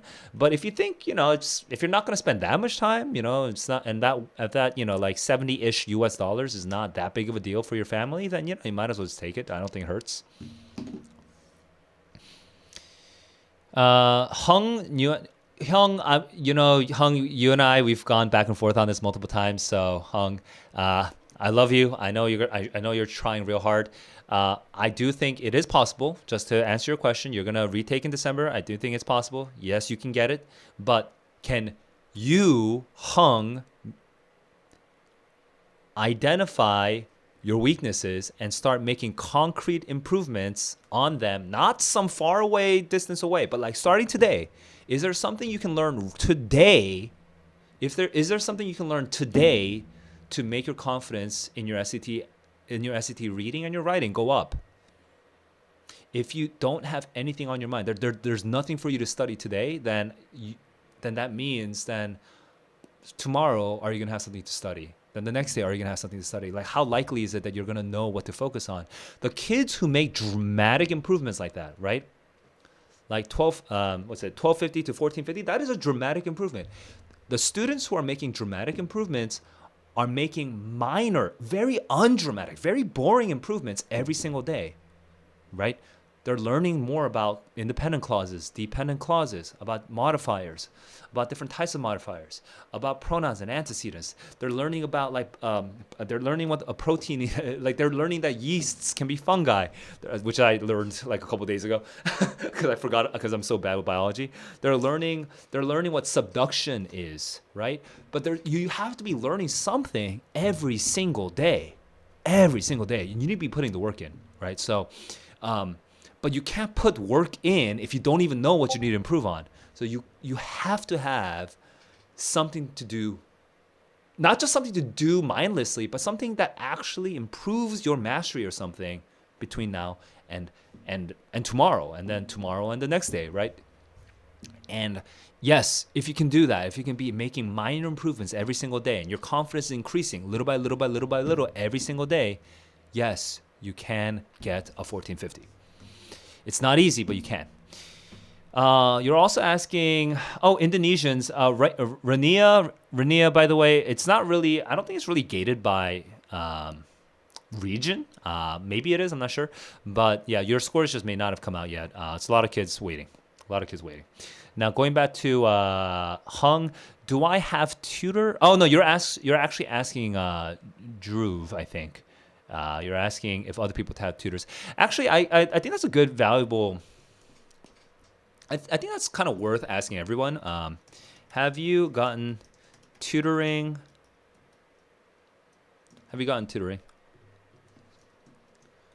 Yes. No. Considering.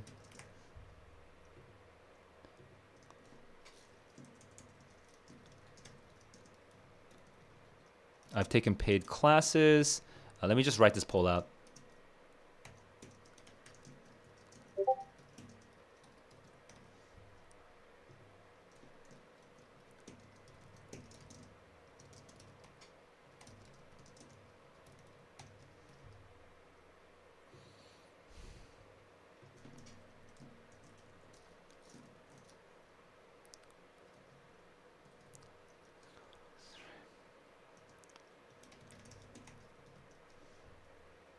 But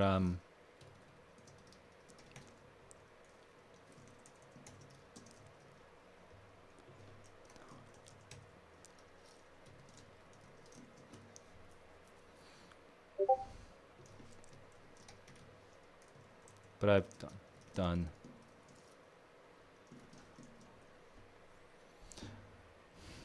Okay, here's a quick poll.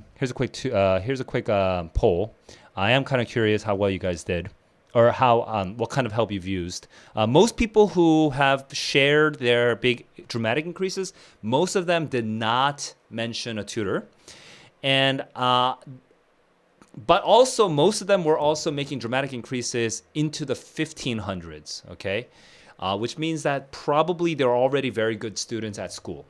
So that might not be super representative, okay, of the road to like for example, if you're aiming at getting 1350 or like a 1450 or like a 1480, you need a different solution than somebody who was aiming at like a 1550. Right? You might need different solutions. So just be aware of this.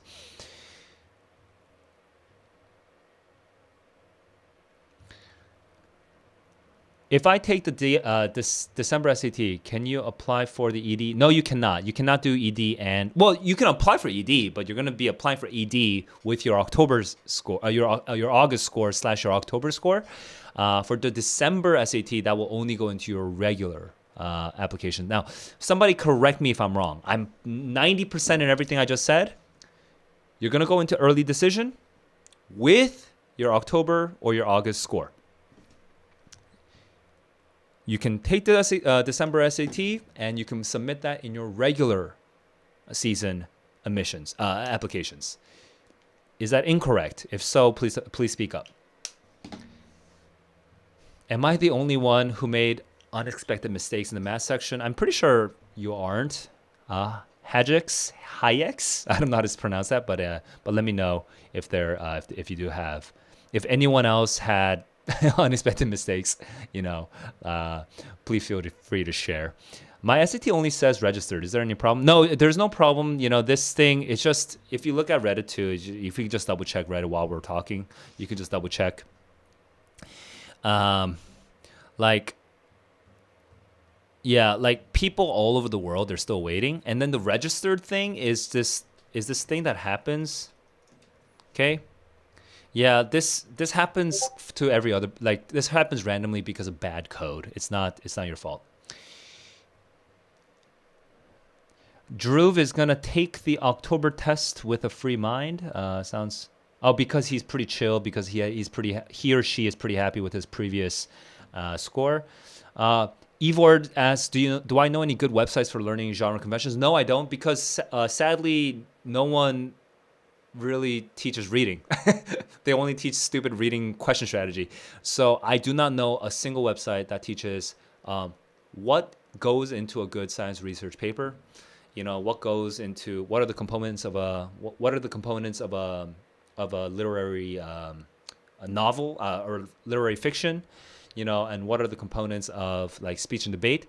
But there's not a good website that sort of summarizes it all. Now, by the way, in the future, maybe in like the next 2 years, I might be able to build something like that out. I want to build something like that out, but there is no one website that kind of teaches it all together, because there's no one who teaches that. However, you can choose the genre that you're weakest on. If your science research is the weakest one, then look up components of a science research paper. In fact, let me just try it right now, just Googling. Science research paper. Science report. Let's actually start with science report, because science report is going to be weak as a resource because it's going to be aimed at students. But I want to start with it because it's going to be easier. Okay. Now, let's talk about high school science report template. Okay. Okay. Now, I don't love this, okay, because it's so basic, but it is something that you should have seen something like this in your high school career so far. That you should have seen this, right? And The thing is, the problem with this is it's all based on like lab experiments, right? And so you have to do these materials things, which doesn't happen in real science research. But like you should be very familiar with the language here. Now, then you should upgrade. Should I go into nature? And science research.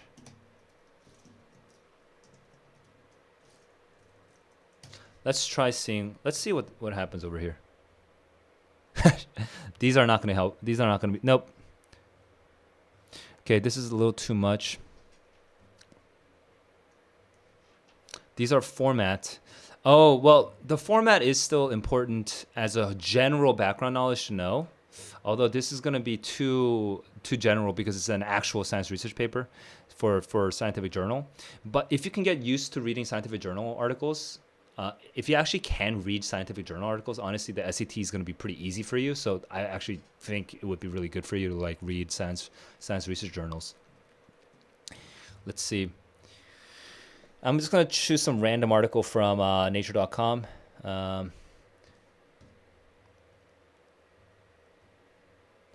This is the kind of writing that comes out because we were talking about like things like disagreements on paper methodology and stuff like that. And so this is the kind of reading that you should be conversant in. And the way to learn genre conventions for this is not that intuitive because it's like everyone learns at piecemeal, like one piece at a time. They like learn the stupid science report in high school, in middle school, and then high school, and they they learn it and relearn it and relearn it every single year, and it gets slightly more complex over time, right? So there's not a good curriculum for this, but for me, we're talking about here. I can label this in my head. It's like weaknesses in methodology. Example. Corroborating evidence. They're exploring another aspect of this, right? So I can kind of quickly categorize what these paragraphs are talking about because I'm familiar with genre conventions. So I want you to sort of, it's not super easy to find out where to learn these things. You just sort of have to at the very moment, because there's no pre-existing curriculum, you kind of have to just do it like the hard way by like reading. But in the future, and maybe for like your younger cousins or siblings, hopefully I'll be able to make an actual curriculum. All right. Oh, more people do tutoring than group classes. It's kind of interesting. Okay. Now we got 15 people who answered, so I'm just gonna end the poll now. But yeah, that's kind of interesting. It's interesting that tutoring is more popular. I wonder why, actually, because I feel like tutoring, if you're only paying like $15, $20, $30 for tutoring in the US, you're usually just getting someone who's not really able to explain. They kind of just know the answer, but are they really able to explain how to get it one step at a time? Unless you get really lucky with somebody who's super smart and super aware. But just that tends to be pretty rare. Whereas a class tends to be pretty cheap. You can pay, $15, $20, $25. But the really nice thing about a class is it regiments your study schedule. Bam, bam, bam. Plus, you meet other people who are studying the same thing, has the same goal as you. So they might be able to. You might have like a mutually supportive / motivating influence. So I am a little surprised that actually more of you guys have done tutoring rather than group classes. Group classes is the lowest percentage, 6% out of you guys now. This is only 15 people. It's not a huge sample size, but still. Looking at some older older messages that are no longer showing on screen. Nerdalit went up 70 points on your score. Congratulations. Drew went up 60 points with a tutor, but a tutor who was a complete waste of time. And then you did 2 months with an Indian guy. Hell yeah, Indian guy. Yeah. So, look, someone being really good at something and someone being able to understand your understanding is totally different. So just be aware of that. Sometimes some kid might have gone to Princeton and got like a perfect score, but does not necessarily have any understanding of your understanding. And so in that case, how is that person going to be able to help you? For him or her, it's like, yeah, it's obviously C because this, right? Like it's obvious. But does that mean that that person can teach it to you, like how to get to the point of being obvious? So that could be really hard. And then we have Surgishike, the Korean name that most of you cannot fully read. What might be the reasons why I'm doing worse in the real SAT than your mock test? I mean, were your mock tests, Surgishike, was your mock test the actual SAT QAS? Because if it wasn't, then maybe that's the problem. You're not using real College Board material. So we'll start there. Hayex or Hajex said, I got 6 mistakes, even though I expected none. Is there a possibility that they made a mistake while evaluating my mistakes? I mean, look, you can never prove it didn't happen. The only way to prove it... So yes, the quick answer, Hajex, is yes, there is a possibility. And by the way, there's a solution to this. There's a solution to this. You can pay, I think it was $50, okay? Hand verification services. In fact, I'll do a quick search. SAT hand verification. Hand score verification. Okay, I don't remember how much money it costs, but if you really, really are sure that you got 0 mistakes, even though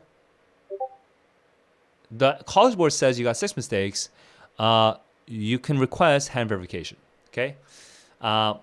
Some caveats. You will pay some money for this, and from what I heard, it takes 2 months for it to actually be completed. So if you need the score for your applications, you must not assume you will be getting it back in time for your applications, at least not for your earlies, okay? So be aware of this. Surgishike and Martin are both doing worse on the real test than on the mock tests, even though both of you got the took it from the QAS. So quick response to those. I mean, there are so many reasons, so I'm gonna give you a couple example reasons, but you really should be coming up with the reasons on your own. In fact, I'd be kind of curious which reasons kind of stick out to you. The first reason is because you got nervous, you actually changed the way that you took the test during the real test. Okay? Now, this is a very broad idea, so I want to give a more concrete example of what I mean. Let's say that normally on the practice tests, okay, on the mock tests using the QAS, let's say that normally you read the passage first in a sort of kind of calm pace, and then you went to the questions, and you were sort of like clear with yourself. Oh, this is a high confidence question, so you just choose it and you move on, right? And then you're like, oh, this is a low confidence question. I'm just going to guess and move on. And you had a sort of clearly regimented, a sort of like repeatable process for these questions, and it was pretty much stable, right? But then on the real test, what happened is you're nervous now, and so you're actually reading a little faster than you normally would. And then on the questions, you actually slow down more than you normally would. You're like, like normally you would say this is actually a high confidence answer. You just move on, but instead you're just double checking. Is it really B though, right? And you're kind of breaking your flow. That happens all the time. And the good news is that means that you're actually your natural ability is higher than your score. So all you need to do is clean up your test-taking process, or sometimes what I call the test-taking engine. You need to tune your test-taking engine and fire those pistons in the right way. Bum bum bum bum bum bum bum bum bum bum bum bum bum bum. Don't break a rhythm.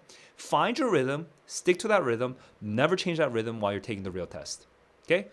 Commit to that rhythm. Another reason why you might have done worse, you were sleep deprived, right? You're just like out of it. or in the same category, it's just sort of biological, physiological reasons, but like maybe you're not sleep deprived, but you had a very heavy breakfast for some reason that day because you were nervous, so you thought you should have a full breakfast, so you ate a very heavy breakfast, and that slowed you down for the first hour. Okay, that could happen. Hang on, I'm trying to think. Is there anything else? Also, this is not quite physiological, so I guess it's a third and separate idea. But maybe you were distracted by your environment, which wasn't happening in the practice tests because your environment was calmer, right? But sometimes on the real test, sometimes the teacher and like the proctor and the other students, like, it feels kind of distracting. So what can you do to deal with environmental distractors, stuff like that? So those are some potential reasons why you're doing worse. Okay, so I'm gonna go back to you, Silgi, in just a moment, but I'm gonna start with some questions that are getting ignored right now up at the top. Do colleges take into account the difficulty of the SAT? No, they do not directly. They do so indirectly, but not directly. The colleges will not be like, oh, the October SAT was a hard SAT, so that's why they're not going to think that. Okay? Here's why. It's scored on a curve. It's scored on a curve. I'm sorry. If the test was really hard, if it was genuinely a hard test, then the curve is going to be nicer. Because that's statistically what that means. You are scored compared to how other people did, which means that in a weird way, you're not merely being tested on your reading ability, on your writing ability, and your math ability. You are also being tested on your adaptive test-taking ability. When I say adaptive test-taking ability, when I'm saying adaptive test-taking ability, I mean your ability to adapt to extreme difficulty or extreme ease, that you're able to like adjust according to a situation. People, many of you guys, especially those of you guys who are not so overpowered strong, like you're like so smart that you like understand everything immediately and you're like destined for 1600, but you're like smart, right? You're smart, you did the work at school, and you kind of understand most things, right? But like the thing is that like when you take the test in the exact same way that someone who is destined for 1600 is taking it. What I mean is you do it one question at a time, question 1, 2, 3, 4, in the same sequence, right? And you don't circle, skip, and return. Question number 3 might be the second hardest question in the entire test, but you just do it in that order. Question 1, question 2, question 3, the second hardest question in the entire freaking test, and now you're sinking 1 minute, 2 minutes, 3 minutes on question 3, and then you move on to question 4. And now what happened? You've already lost. Right out the gate, you've already tripped.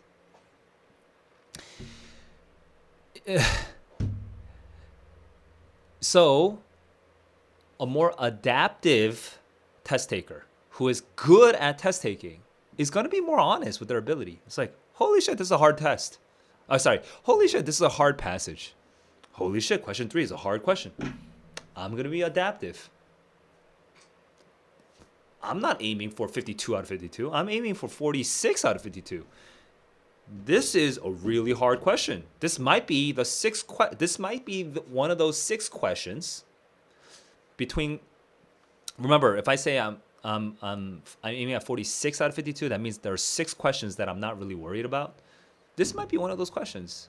It might be one of my final bosses that I'll come back around to later on. But this is not my main challenge, right? And you just move on from question 3. You spent 45 seconds on question 3. Now you, instead of wasting 2 additional minutes on it, now you're lighthearted. You can move on. That's an adaptive test taker. What's not an adaptive test taker? Moby Dick. Oh my God, I have to understand this 100%. Oh my God, question 3, super hard. I got to understand this 100%. No, you don't. You're not going to get a 1600. Why are you doing that? Why are you taking the test the same way that a 1600 student would take it? That makes no sense. You're not being very adaptive. So don't do that. So if that's coming back to Nesta. So Nesta was asking, do colleges take it? No, they don't, because it's graded on a curve. So it just means that if you got a bad score, it means that, yeah, maybe your reading skill is good, maybe your writing skill is good, maybe your math skills are good, and yet maybe your test taking was not adaptive enough. And so what happened is that compared to all the other students who are at your level, who are also better at being adaptive, they're the ones that are going to get a higher score than you, because you're the one who wasted 3 minutes on question number 3, right? It's part of the game. Martin is answering earlier my question, which was nervousness or sleep deficiency. Surgishike is also answering a new one of my question from earlier, which is, the environment. Yeah, so those are some potential things. One other thing is maybe you guys just rush the reading, Like sometimes what happens is on the practice test, you're calm. I don't know if you guys are like Martin and Surgishike. I don't know if you follow my strategy. I don't know if you've seen my streams where I talk about the map of the passage and everything. But if you do follow my strategy, you might have felt pretty comfortable with it. And then suddenly you were like, oh my God, freaking out. And then you go back to your old strategy. And then that might, you're rushing through the reading now. You're skimming the reading and you're just sort of like doing process elimination. At the end of the day, only you know the real answer. And if you no longer remember how you felt during the real test, if you no longer remember your state of mind, the way that you were taking your, then now even you don't know the answer. And so no one in the world knows the answer. Like no one took a recording of you taking the test, so there's no way for us to retrieve that information now. So I think you should just make some educated guesses. I guess I was nervous because of these factors. And so next time, if these factors show up again, here's my plan of attack. Here's how I'm going to respond to that. Let's just make a plan for that. So one way, for example, for Surgishike, if you're like testing a new environment, hey, do your practice test in a new environment every time. Just switch your environment for your practice test. Do it in a library and then do it in a cafe. Do it somewhere where it's noisy. Do it in a classroom with 3 other friends of yours, because that's more awkward because they're friends and it's like it's like weird, right? Try it in different environments and get yourself, because yes, you're to an extent, I mean, this is not what the SAT is intending to grade, but it's just the nature of a test. To an extent, you are being judged by your ability to focus on a task despite the environment around you, because it is a test, and you have to sit in some environment to take that test. So you want there are some students who are extremely sensitive to their environment. You might need to come up with cognitive tricks for learning to redirect that attention back onto the page, right? That might be as simple as just using your finger more, using your hands more, okay? Being more physical with the paper. And that might actually literally solve your issue where, because you're using your hand, the hand is a more visible and immediate environmental stimulant than the sort of person that's sort of shuffling behind you, right? So you can use your hands more, you can use your pencil more or something like that. But those are some ways of counteracting it. But yeah, you need to find some solution for that.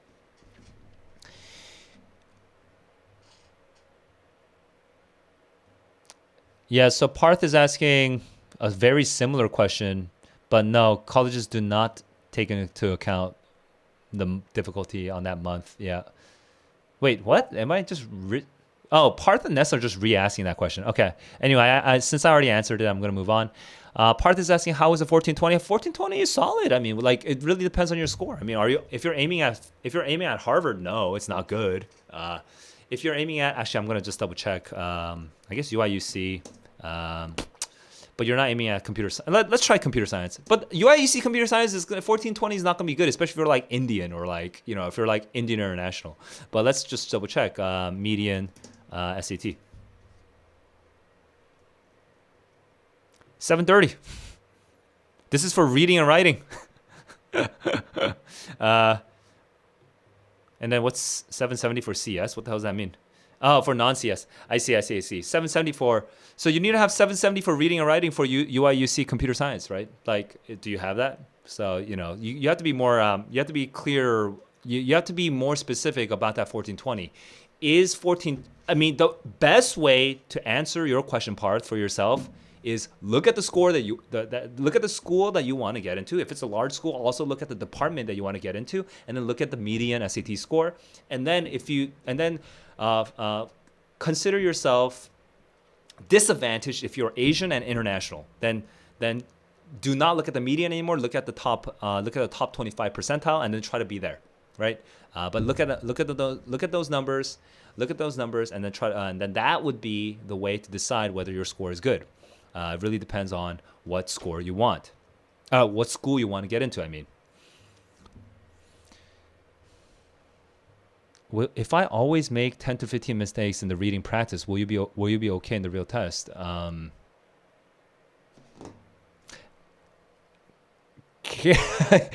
I want to just say yes to make you feel comfortable, but like, what does okay mean, right? So here's the sentence I can complete. If you always make 10 to 15 mistakes in the reading practice, then you are likely to make 10 to 15 mistakes on the real test, unless you are really someone who chokes under pressure. In which case, you need to start learning to manage that pressure by using some cognitive tricks. Like, what are some ways to keep your attention? Keep your attention where it should be? What are some ways to regulate your process so it doesn't start getting random and scattered and disorganized, right? Like, how do you make your test taking repetitive and sort of like automatic, right? So what are some things you can do there?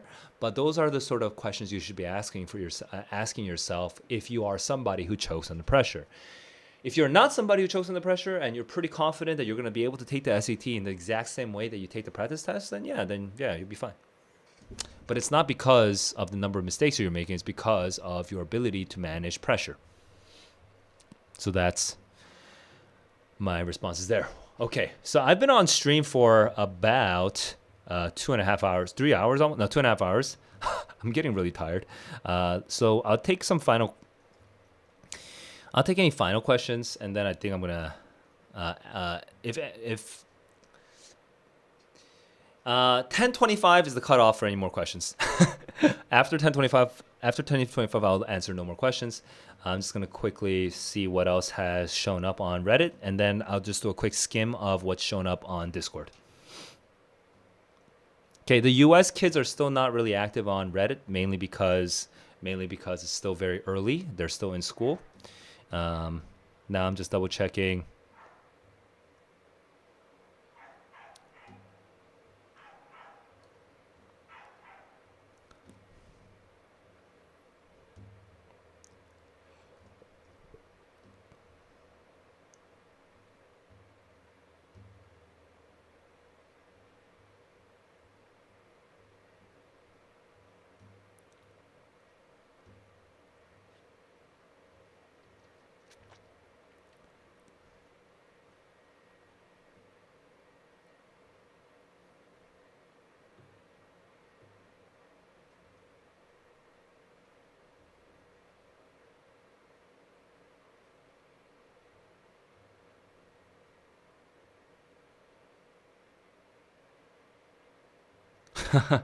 Right, but guys, I just a quick comment on this particular comment here. This student Kriti, who got 1570, studied on their own. Like, the paradox is the kids who are gonna get 1550 or above tend to benefit less from tutors because they're already so highly cognitively able. They have all these abilities of like self-awareness, reflection, understanding their own weaknesses. It's the thing is that kids who do really well, they know what their weaknesses are because they've trained themselves to look for their weaknesses. The kids who get stuck, most of the times it's because they don't know how to even learn from their mistakes. They learn the wrong lessons from their mistakes. They don't even know what mistakes they're making. They think that, oh, because I got this wrong, this is a mistake. But like maybe they were right, maybe they had the right reasoning and they just didn't know a single word, and that's all it was, right? There's so many things to say besides, oh, you got this one right or you got this one wrong, right? That's not that informative. What's much more informative is the whole process to getting a question right or wrong. So like, when you are highly self-aware of your processes and you can draw lessons out from your processes on your own, then yeah, you can be like Kriti. You can go to a coaching center, you feel like it's a waste of time, then you realize that you actually learn faster on your own, and then you're like, well, peace out, dudes. And then you start studying on your own. But if you're weak at this, you're in the psychological literature they call it metacognition. Okay, if your metacognitive abilities are weak, what's going to happen is you're going to go to the coaching center, and then you're not even going to understand what your weakness was until your teacher tells you that, and then you're like, oh, that was my weakness.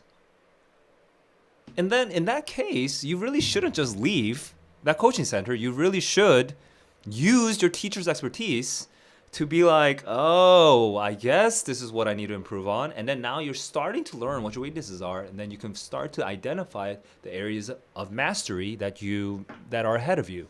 Okay. So just be aware that just because some 1570 person said this doesn't mean it's necessarily applicable to you. You need to be able to be honest with yourself. Do you even know your weaknesses? Do you even know how to identify your lessons and learn from them and apply them? Okay, so I have questions from AB, and then that's going to be the final question. I am pooped. How not to make any mistakes on writing. Learn all the writing concepts, and then also regulate your test taking process so that it's always predictable. That's how you not make mistakes. It's not just grammar, by the way. You need to actually do the reading as well. Like, you need to read it so you don't have to understand what the ideas are talking about. That way you can be more confident when you make those answer choices, and instead of just hoping that the grammar is going to carry you through. So that's part of it as well.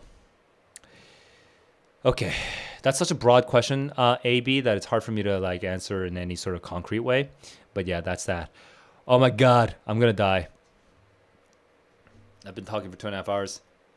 Also, it's 10:30 p.m. So I think I'm just tired, guys. I need to go. So guys, thanks for sharing your struggles. Thanks for sharing your scores and being honest with everything. I'm just getting more and more tired as I talk. So I feel like I'm getting more and more crude as I talk. So I think it's about time. It's well nigh the hour for me to just to end the stream. If you have more questions, you need more guidance on your particular journey. Like you're struggling to figure out what to do next, jump into the Discord server, ask some of the other kids, and you can also ask me. I mean, obviously, I'll be getting to you when I have the time, but I am trying to be as helpful as possible. So yeah, just jump into the server and ask more questions there. All right, until next time, guys. Have fun, keep on learning, keep on growing, and the score will follow. Okay, keep learning, keep growing. I'll see you guys in the next stream. Peace out.